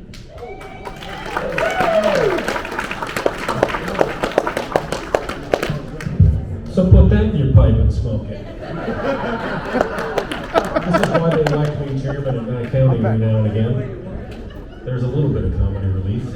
Is there any further discussion on the motion on the floor, which is this long one? Essentially, conferring, once we have the election results, all of the materials and physical items and such be turned over to the newly elected officials. Is there any further discussion?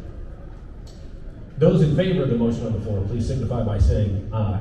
Aye. Those opposed, please signify by saying nay. The ayes have it, the motion carries.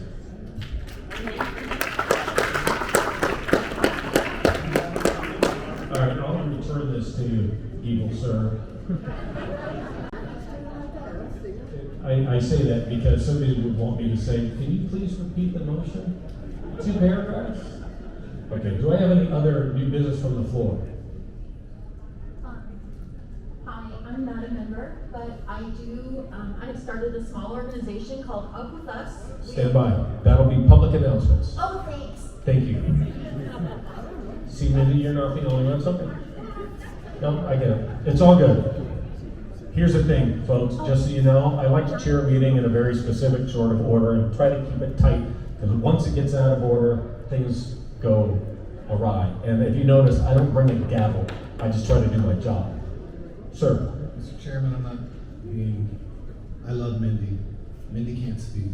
She's running as an independent for the United States Congress. She's not a Republican. She can't speak at her meeting. She is a Republican. She's running, she has announced that she's running for Congress as an independent. Are you a registered Republican? You can speak. Is there any other new business from the floor? Sir? I was Robert Rupert, Commission District A. I wanted to address what the gentleman was just referring to any other person that's coming to the microphone. If they are not a member currently standing as a Republican, they are not permitted to speak. Is that correct? Are you asking me? Yes. I don't know, I haven't read your rules on that. But by It's the my time, understanding that nobody can speak at the microphone unless they are a registered Republican. well, here's the best part of that. By the time we get to that, you're gonna have a new chairman up here and they can decide how to handle it. Thank you. I am not gonna spit into the wind. We're less than 5 minutes away from the results of the elections. Is there any other new business from the floor?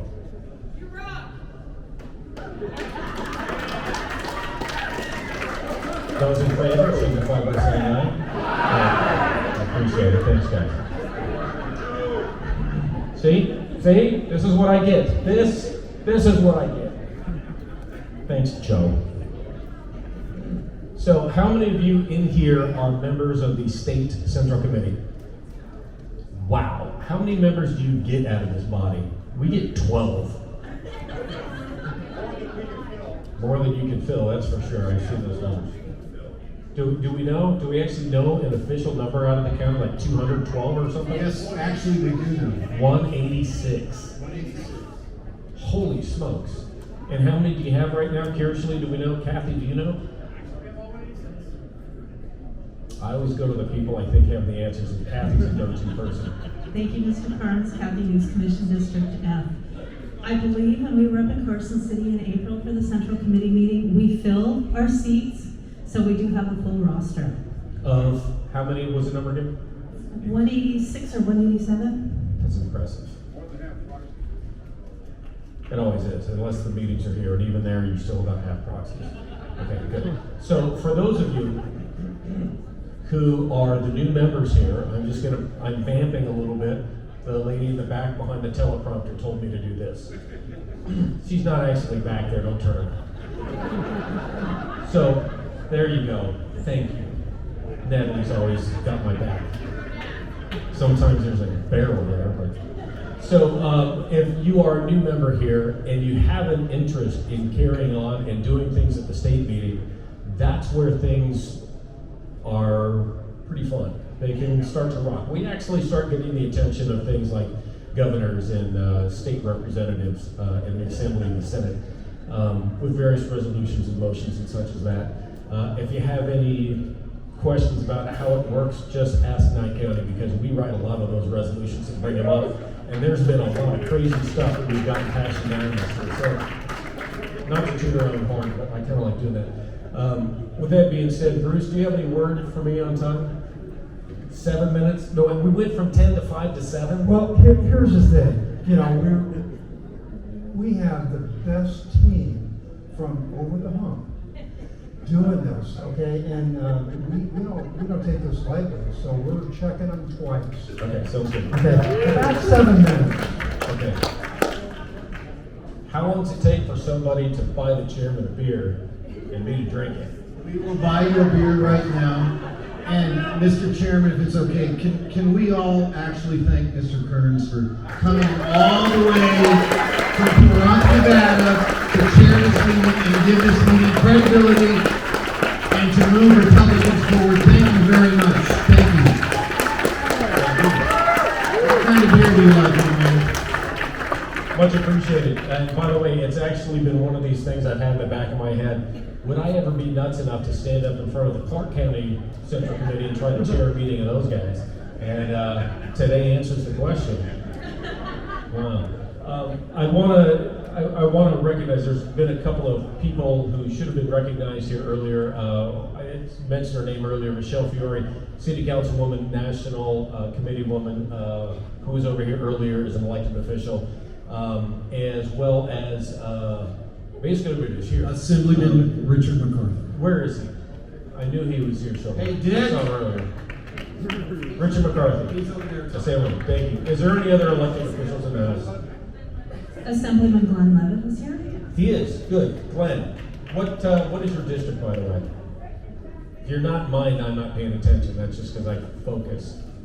No? You're here? He was. All right. Joe McDonald, do you have something to add? I do. I just want to say thank you to Mr. Don Ahern, his beautiful wife, Roy Benson, his beautiful wife, Mr. Harris. Thank you for letting us have this event in this building, and thank you for being great Republicans and allowing us to have this meeting here. Is Mr. Ahern in the building? He is? He's in the meeting. Yeah, just I asked. He's in a meeting. He's in the restaurant. I'm going to tell each of you thank you, but the meeting's very important because a guy flew down this evening. Good. All right. I asked because I've been asked to be introduced to that guy for the last 2 or 3 months. So, and the answer has been, yeah, and I still haven't met him. Before you leave, you will be introduced to Mr. Avery. Thank you, sir. And I just want to say that we came down in a contingent from over the hump, Pahrump. Now, a lot of people think over the hump, Pahrump. Well, that's usually what we talk about. But guess what? We have devoted our evening to making sure that we have a platform for the Republican Party here in this county. And thank you for allowing us to have that opportunity. And God bless Bill and everyone that has come to participate, all the way down to the people who are counting the votes. So thank you for allowing us the honor to be here. Thanks, Bruce. That's Bruce Schoenberger, our vice chair. I once told Bruce recently, if I ever lose you, I'm going to set up a microphone and you'll find me. Because you love it. Mr. Chairman, I have a point of personal privilege. Mr. Tyree? I'd like to offer the chair a beer.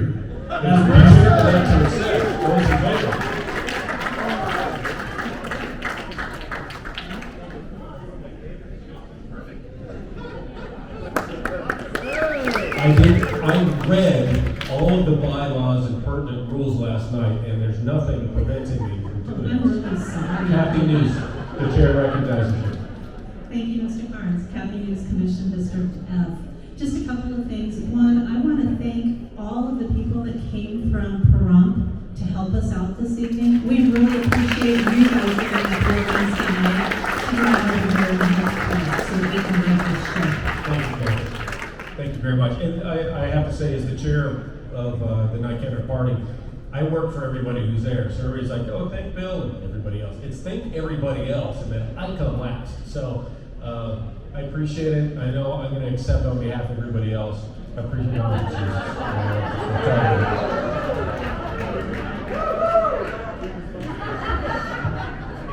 Sir. Robert Ruber, Commission District A. I'd like to know if there's anybody else on the panel that came down from Nye County, if they'd like a beer. Well, I have two, so somebody can have this IPA if they want. So I already put my lips on the other one. Anyone? No? All right. Parliamentarian? Yeah, she's not going to do that. She's way too professional. Chris Dyer. Chris Dyer, yes. Every time we thank people for coming from Nye, I'd like to thank the people that come from Mesquite, Laughlin, and all the places in Clark County. Thank you for coming. You guys deserve a beer. Yes, you do. As a matter of fact, seriously, how many do we have from the outlying areas that say Waffle Valley, Laughlin, over to Mesquite? I used to live in Loganville, actually. God's country out there. Loved it. And how many of you are here from Mesquite? Okay, great. If anyone in here golfs, Wolf Creek is amazing. I don't play it because I suck at golf, but I went out there and flew drones for a production about 2 years ago. It's unbelievable. Wolf Creek, basically take the Grand Canyon and create an 18-hole golf course in it with 400 feet elevation changes. It's amazing. Kathy News, Chair recognizes you, ma'am. Thank you, Mr. Chair. I have two things. One, I'd like to thank the parliamentarian for on a moment's notice flying in from Texas.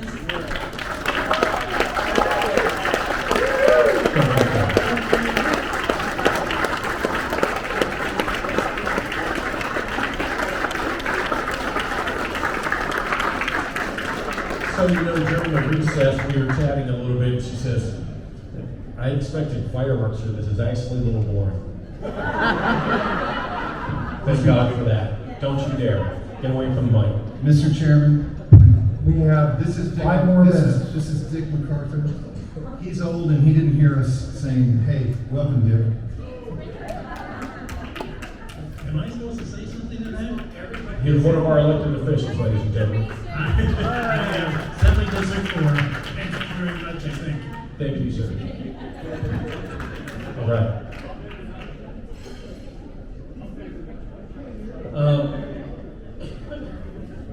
Since the 5 and 7 minutes is getting drug out ridiculously, we are going to move into public announcements. As I understand, you need to be a registered Republican in order to speak. That's all I ask. Okay? If anybody wants to appeal the decision of the chair, feel free. But as of right now, we're moving into public comments, and you have to be a registered Republican to speak. Chair recognizes Kathy News. Yes, thank you, Mr. Chair. I had heard, I was over there watching the ballot counting, but I had heard somebody raise an issue about somebody being credentialed who is not a registered Republican.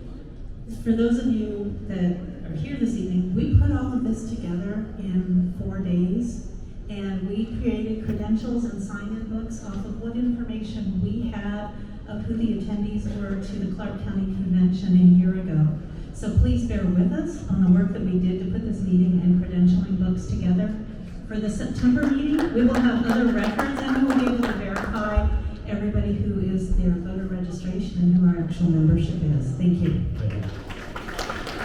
Chair recognizes Mr. Houston. Yes, I'm speaking for a young lady who barely answered my call for good men and women to stand up regardless of party. She's not a Republican, so she can't speak, but I'm going to read the gist of her announcement for her. She started something called Up With Us, which basically concedes that the only reason politicians have any authority over us is because we give it to them. And if we are apathetic, we give it to them by default, and that's not right. So she's founded an organization to make sure that her voice as a citizen and the voices of other people in her organization are heard. I think she works with Ed Euling. Some of you may know Ed from years ago. She has a set of flyers, which I'll wave here, but if you want, I'm sure she'll be glad to give you one or allow you to photograph it with your phone. And I thank you for your indulgence. Thank you. By the way, if you're going to make public comment, there are 2 microphones. Just for the rest, we're there. Yes. I'm in stereo then. Thank you, sir. Mickey Robinson, CD3, and Commission District F. Still a registered Republican, sorry for some people. A couple of things. Congratulations. I'm actually very impressed that you guys pulled this together and salvaged what was a pretty much sinking ship. Congratulations. This is actually amazing. Second, I'm working with a nonpartisan group to push an audit through Nevada. Through using our state constitution, I went down to Maricopa County. I am working with the same people that did it there to do it here. We've sent at least 700 affidavits. Everyone we send to Barbara, she's going to send back individually. I could do this all day. And third thing is, you know that mask mandates will become mandatory Friday at midnight. even if you're vaccinated, even if you already have COVID and have natural immunity, none of that makes sense. There's no science behind it. But there's also a town hall for the county commissioner in Clark at Pearson's College at 5:30 tomorrow, and he really wants our input on what we think we should do to recover from COVID. And man, I got a few ideas, and none of them involve putting a mask on my face again. So if you can come, if you want to go and give your input on everything you need, whether you want the money to go to small businesses, anything like that, please go and make your opinion. Most people don't go to these things, but looking at you guys, you're already motivated, you're already here. Let's do this. Let's take the state back. Pearson Community College is probably not far from here. Pearson. It's community college. I need to go there. But and it's on all my social media. Mindy Robinson. I will send you all the info if you want to find it. You can do that too, or just find me before I leave. I'll send it to you. Thanks, Mindy. Sir. Hi, I'm Frank Santora, District C. I'm also second vice president of the Nevada Republican Club. I want to remind everyone that this next Tuesday, the first Tuesday of each month, we have our annual luncheons here, and we'd like to invite you all to attend. Thank you very much. Sir. My name is Cyrus Ojani, and I believe the real elephant in the room, which affects our state, Congress, local levels, is this one county monopoly that we have called Clark County. This is the only metropolitan area in the U.S. with a one county monopoly. You go to Southern California, there are many counties you can live in nearby. In Chicago, people can live on the other side in Indiana. We have central control. The majority of people live in unincorporated areas. This gives the Clark County Commission with only 7 boards too many power. So when the truth comes out, and the land bill goes through, I demand to break up Clark County into at least 3 jurisdictions. Laughlin, Mesquite, and the new areas are going to have power. When new development comes in, we are going to form our own city governments to develop checks and balances. New areas, not existing. So if you do that, you look at other states across the country and how they handle things, the Clark County Commission has too much power. Time to restructure. Cyrus, I need your last name for the record. Hojjaty. Just as it sounds. Comments valid. Thank you, sir. Ben. Sure. Thanks, Ronald. 1 to 2 minutes. Hi, everybody. I'm Susan Prophet, and I'm from Commission District C. And along the same lines of what Mindy Robinson was saying, we have a problem, and we got to stop it. The commission meeting is on the 3rd and the 17th. We would like to have people come and help us address this issue of the mask mandate. We are pulling together several different groups, and again, we're so divided as a party in Clark County. One of the things that Nevada Republican Club is trying to do is to bring us together, and so that we're all on working together and not competing with one another. Pauline has introduced the welcome wagon thing, and I don't even want to address that now, but I think a lot of you have heard about it, and it's involving all of the other ladies' groups. Well, what I'm trying to do is get all of the small groups, and some of them aren't necessarily a member of our group yet, but they are all against the mask mandates. And so we are organizing, and people are calling us and asking for our help. And when they do, we're pulling in together. So we're asking people to come out and help us on the 3rd and the 17th. And with regards to Mindy, she's actually, that's a good thing. You're going to get some training there in her meeting if you can get to that one too. And we're hoping to have a second one, and we're trying to zoom in the frontline doctors for that one so that we can get some sound bites and some science that will actually help us present our arguments in a professional manner without the emotions. So, if you want to help, call Susan Prophet and get on the list, and I'll let you know what's going on. All right. Thank you. And just so you know, we have the results. So let's carry on with public comment. Commissioner Blundo of Nye County. Mr. Chair, if you'll indulge me and the body would indulge me just for a moment, I just want to say it's a humble privilege to be able to come and support Clark County in this endeavor. Okay, in Nye County, we've been called the tip of the spear time and time again, but on Tuesday, we'll be asking for your assistance and your help, as you've been hearing that the mask mandates are coming back. And we have no issue if you make that choice to wear a mask. However, they've put the vaccine in front of everyone. They masked up this state for over 6 months. They said it was just going to be a week. Then it was to curb the virus. It's been excuse after excuse of the mishandling of this pandemic in the state of Nevada. Now attending your Clark County Commission meeting is critical, and those commissioners need to hear from you.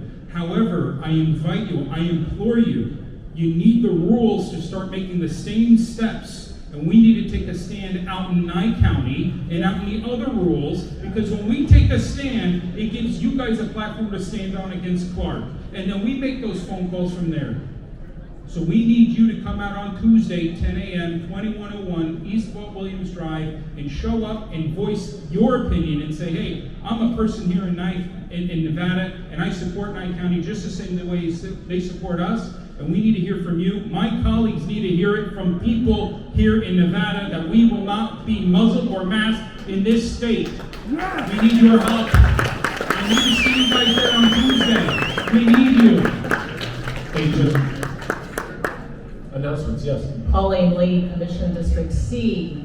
The Nevada Republican Club, in conjunction with the state GOP, wants to welcome 7,000 new neighbors. We have over 7,000 people who are moved into Clark County who are registered Republicans when they were in their various states. They need to be welcomed into our party. They need to be told, hey, we have a closed primary and we need you involved. So please join the Nevada Republican Club's effort with our Welcome New Neighbor program. If you want more information, please go to the Nevada Republican Club website or our Facebook page. And we are welcoming all Republicans into the party. Yeah. Very good. I know we're almost there, so I'll make it quick. Vernon Brooks with Commission District C. I want to put out a thank you to all of the media folks that have been streaming this content, have been recording it, have been interviewing our people in the back, both last time, this time. I really appreciate those folks for helping keep informed the people that couldn't be here for a meeting or aren't sure if it's for them or whatever. It activated a lot of people. I had friends who didn't make it in last week who were able to watch it because these folks recorded. And I don't want to leave anybody out, but I know we've got PAA Podcast, I know we've got Johnny Brew, I know we've got a couple of others here. I appreciate all of you. Say again. Red News America is here. Ian Bain is here. Who else? TikTok. Sorry. Thank you all very much for doing. Say again.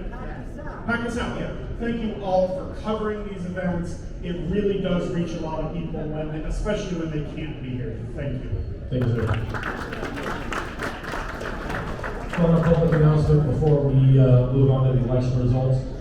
Mark your calendars for October 23rd of this year. A couple of things happening out in Pahrump. We're going to be doing a poker run. If you ride motorcycles, you want to drive in your cage, you can do that too. And it culminates at the Grape Stomp at the Pahrump Valley Winery. So you can come and do one, or you can do both. Do one or the other, or both. So October 23rd, mark your calendars, it's a Saturday, it's going to be a whole lot of fun. With that being said, don't you dare, Bruce.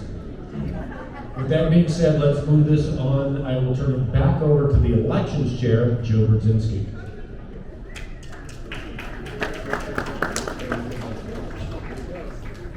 Well, what do you think? Are you ready for the results? Yeah! Are you sure? Yes! All right. I will read the position and then the amount of votes and announce the winner. Precinct Director, Steve Ish and Iris Stone. Congratulations, Steve. 108 votes. 3 for Iris. Political Director, Patrick Cazell, 109, and 1 for Stephen. Congratulations, Patrick. Community Relations Director, Cameron Zittis and Natalie Roach. 104 for Natalie and 5. Congratulations, Natalie. Secretary, Ed Gonzalez and Shally Minster. Shally, 110. I'm getting tired. And 1 for Ed. Congratulations, Sally. Wow. Treasurer, Christine DeCourt and Bing Longett.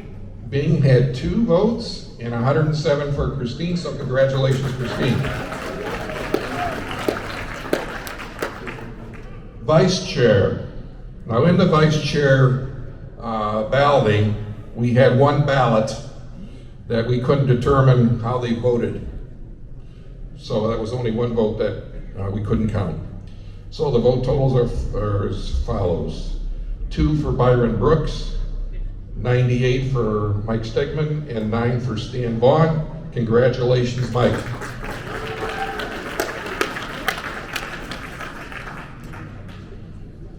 Now, I guess the excitement is really built, and we want to know who the chair is.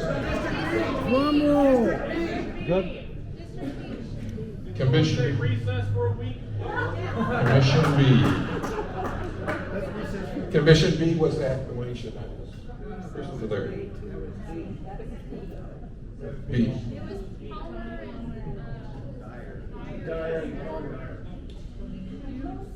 Yeah, Di Evers Palmer. The one everybody wants to know, right? All right. Commission D, we're going to have to go back and double check on the numbers, but let's go ahead and announce the chair. I'm very pleased to announce the next chair for Clark County is Jesse Law.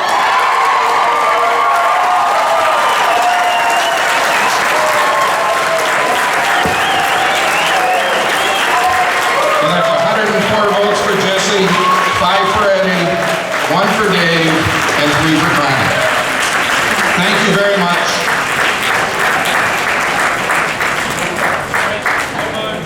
I now have to officially turn this over. By the way, who's the new treasurer? Who's the new treasurer? Steve Kuntz donated $100 right here in cash. Can you believe I'm actually doing that? How much beer can this buy here? Right? So there we go. Thank you. And now I'd like to turn this over to the new chairman and your new officers. Great, awesome. There's $200 from the same guy, Jesse Love.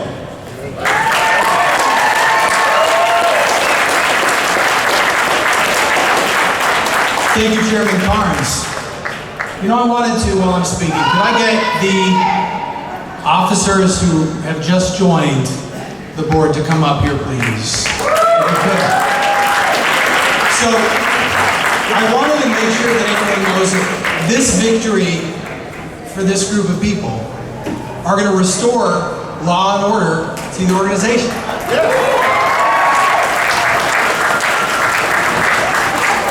And I wanted to make sure everyone understands, I really worked at this campaign with this team. And the way that we ran this campaign with all the communication, the transparency, making sure that everyone understood what was happening, but also what the next direction was going to be, how we can beat the Democrats next year, how actually you're going to make a difference in your neighborhoods, that's what we're going to do for our party. All right? I can tell you something that it can easily be said, but what is it to have this organization? I mean, if you compare it to what it has been, well, it's not a lot to compare to, but I know exactly what our opportunities can be. The thing is, if we get on the same page, and we come together with all the expertise, and all the passion, by the way, in this room, and all the passion of the patriots that I've met along the way, I already see a big victory for 2022. This organization is not going to exist for the sake of long meetings, and that's it. This organization is going to exist to provide purpose behind all that enthusiasm, purpose for all that activism. No more are we going to be looking at each other going, what can we do? We're going to go and we're going to do.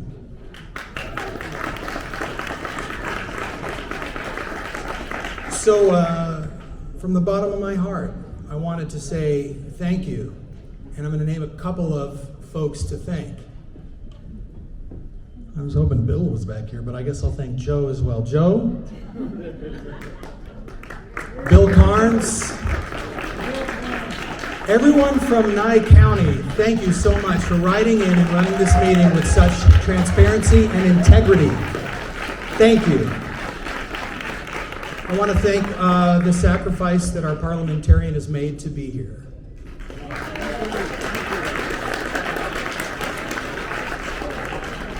I want to thank every one of you for believing that we can move forward.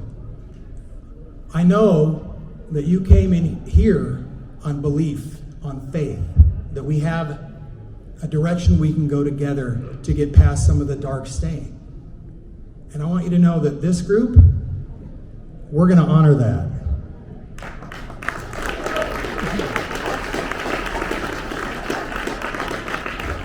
And, there are individuals, too, that I absolutely adore. Sue Stitt, I'll never stop thanking you, okay?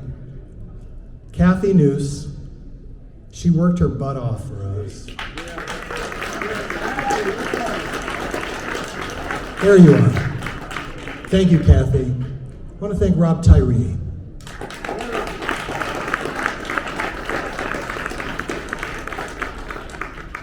I want to thank the Daves. I also want to thank each of you. I don't know, every single person I called sort of paused when we talked about this and said, "Now what? What?" But you put your faith in me. So thank you.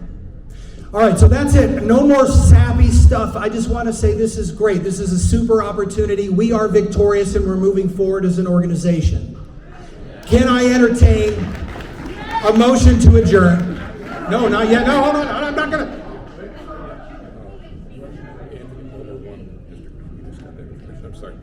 Just to conclude the election, we had to verify the count on District B trustee, and that's Anthony Palmer.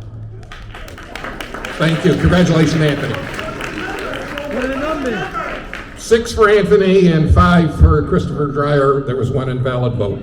Valid.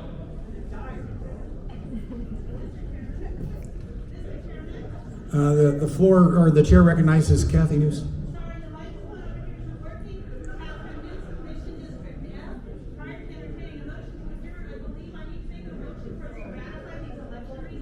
Okay. Okay, now the microphone is on. Kathy News, Commission District F. I make a motion that we ratify these election results. Do I have a second? Natalie Tyree, District G, right? All right. All in favor of ratifying the election results signify by saying aye. Aye. All opposed? The ayes have it. I'd like to entertain a motion to adjourn. Okay. Can I get a second? All right. All in favor of adjourning signify by saying aye. Aye. All opposed? Say nay. The ayes have it. We're adjourning. Thank you all very much. God bless America. So I'm here with Kathy Noose. If you watched the entire episode, I'm sure you saw her speaking a lot at the microphone. She was instrumental in this meeting. First of all, how did you feel about the meeting as a whole? I was really pleased with the enthusiasm, the cohesiveness, that everybody's working together and wanting to get things done. It was a great meeting. And now I'm kind of new to this. You've been around before. You were the secretary from 2013 to 2015, among some other things. So can you just give me a little 10-year as quick as you can, little synopsis of what you've seen and how that compares with what happened today. I've seen a lot of different leadership in the party and a lot of divisiveness, and we all have different philosophies. We're a big tent, and we're supposed to be inclusive, and we should respect each other's differences instead of work at dividing this organization. And I think tonight we really saw everybody coming together to work for the greater good and the big goal. And as a previous secretary, I believe you're friends with Sally Minster. How do you think she's going to fill those shoes? I think she's going to do a great job. Even when she first talked about running, she reached out to me to make sure I could help her understand the job and all the work that needs to be done. So you plan on giving her a hand? Absolutely. I will help all the members of this board to make this organization a success. Awesome, and he did a great job today. Thank you so much. Hey guys, I'm here with Pat Casale. He won the election for political director. Congratulations. Thank you very much. Now, what is going to be your number one point of business to take care of as our new leader as the political director of CCRP? To make sure we get people registered and make sure that we get great candidates, real candidates that can raise money and win. All right, some people are saying that we need a Republican on every ticket no matter what the numbers are. Is that something you agree with? Absolutely. But the biggest thing is a lot of our candidates lose sight of one major goal, raising money. If we can build this organization, and that's my other goal, I want to build this organization to 1,500, then go to the max of 5,000. If we have that many lives, we have an army. And if we can do that, we can be very successful across the board. The Democrats can do it, we can do better. You got a number? How many people can be in CCRP in July of 2021? July of 2021, it's almost over. We have our 300. I'm sorry, July of 2022. How many members would you like to see in the 1,500. CCRP? 1,500. That's my goal, 1,500. All right, good luck. Thank you, and thank you. Onward and you do a upward. great job with your show. As do you, my man. Thank you. I'm here with Michael Stegman, who won his candidacy for vice chair of the CCRP. Congratulations. Thank you very much. And what do you want to see in the next 2 months from the CCRP as this new board takes control? Better organization than we've had in the past so that we can move forward with an agenda that makes us victorious in 2022. Now, when you say organization, can you give me a little more specific? For example, a lot of people were very happy with the welcome, with the vibe of this meeting as opposed to last week or meetings past. What can you do in order to accomplish that goal? First of all, involve a lot more people, not make it closed to the public. This is an open organization. It should be open to anyone who wants to attend. And we want to increase the membership so that we can invite a lot more people and more people participating in what we want to accomplish. And what do you think Jesse Law will bring to the table? Unity, one word. Awesome. That's what I said in my speech, and that's why I backed him from the day one. Before he asked me to be the vice chairman, I knew that he would work well with the state party and bring unity. And I was very sincere when I said that a house divided cannot stand. And we've been divided too long. Indeed. Thank you very much, and congratulations. Thank you very much for talking. Hey, I'm here with Chris Dyer. He was running for, District B? District B trustee. District B, and he was against Tony Palmer. It came down to one vote. He lost 7-6. That's incorrect. And one vote was considered illegitimate, or... It's incorrect. 6 and 6. They said it was 5-6 and that I lost, but it's actually 6-6 with one invalid. They misspoke. So Rob Tyree just told me it's 6-6 with one invalid. We will be running again in September, and I will be running for the board in August with Steven Silberkraus and his crew as well. So you're going to go to the August 17th meeting? Of course. I will go to any meeting that considers himself the Central Committee, and I am already on the agenda to be on the ballot for them, too. So we'll see if I can win at that one. What if you won both? Then I will serve on both. There will be a while where they're going to try and say, we're the right organization, we're the right organization. There'll be one guy that's a member of both that will be on the board of both.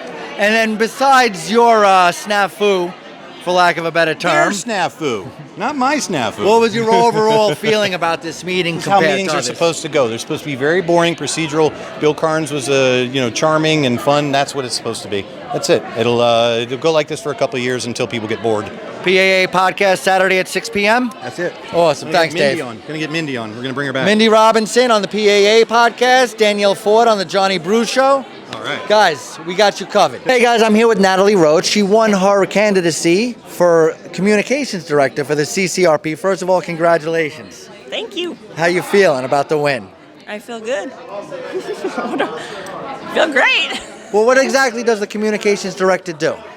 Are you like a public relations Well, I'm going to be communicating with all of the different organizations and announcing a lot of what's going on, making sure we coordinate with each other so everybody knows and we can get together and... Well, I just got done speaking with Jesse. He said among the top 3 things that he wants to get done immediately and do the best job possible is communicating with the members, all the Republican members of the Clark County Republican Party. And it looks like that's going to fall on your shoulders.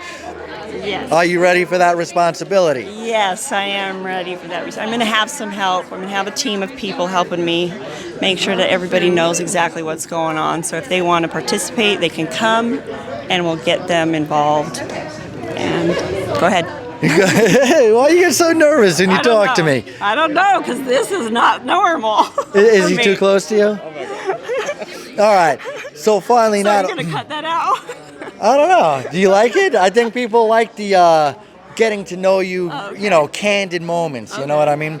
All right. So finally, what did you think about everybody who won? What do you see is going to happen moving forward? I think we've got a great team. I love them all. We're going to just rock it. I'm excited about all of the people that showed up and the energy that they brought to the whole room. Everybody is excited to just get involved and help turn this state red.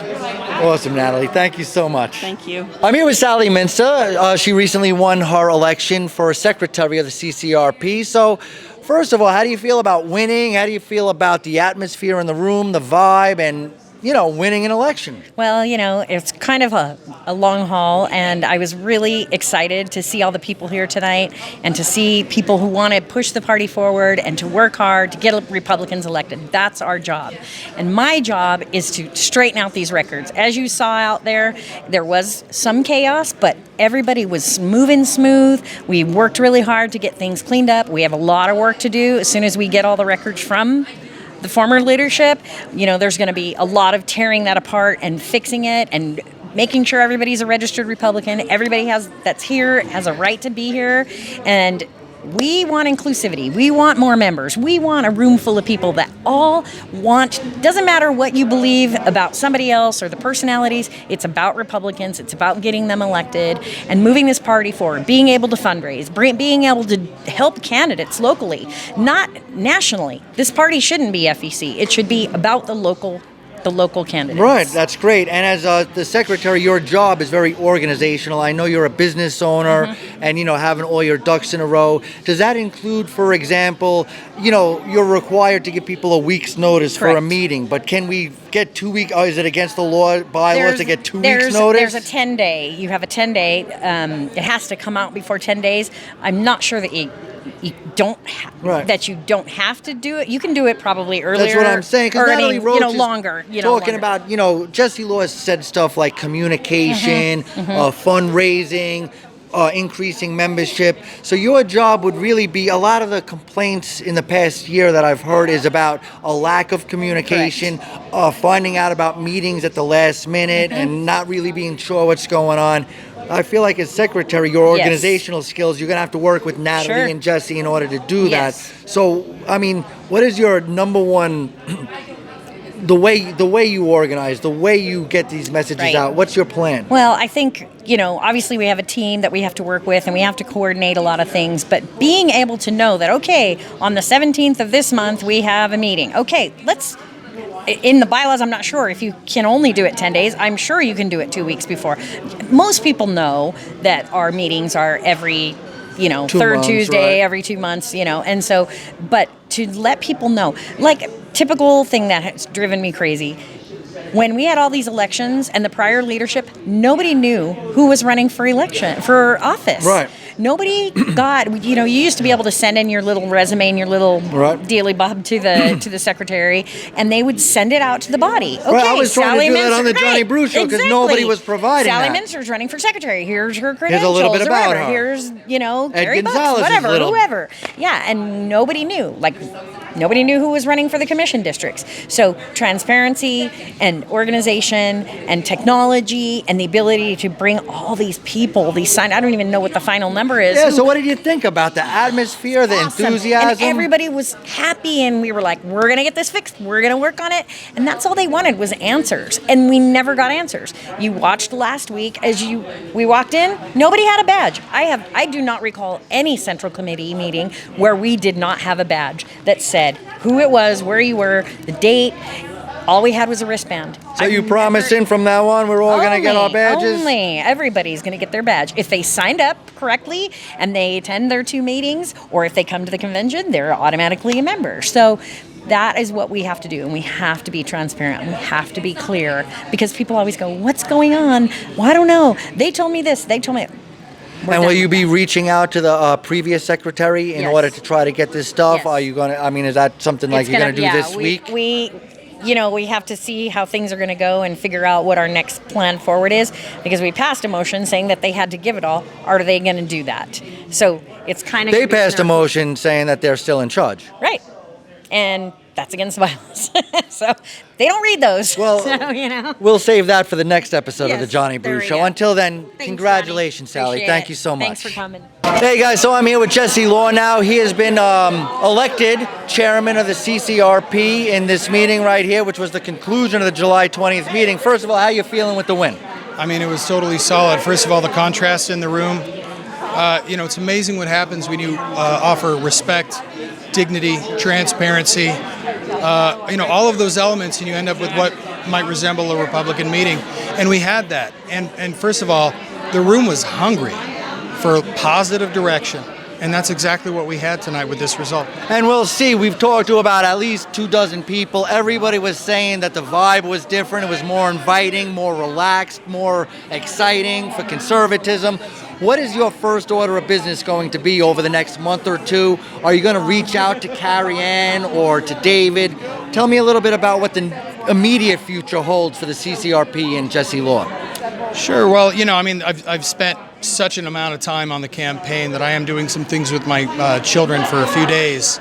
But in terms of the work, one thing that I think is necessary, it was a tragic set of questions to have people who are here, and I've filled out so many applications. No one's ever spoken to me.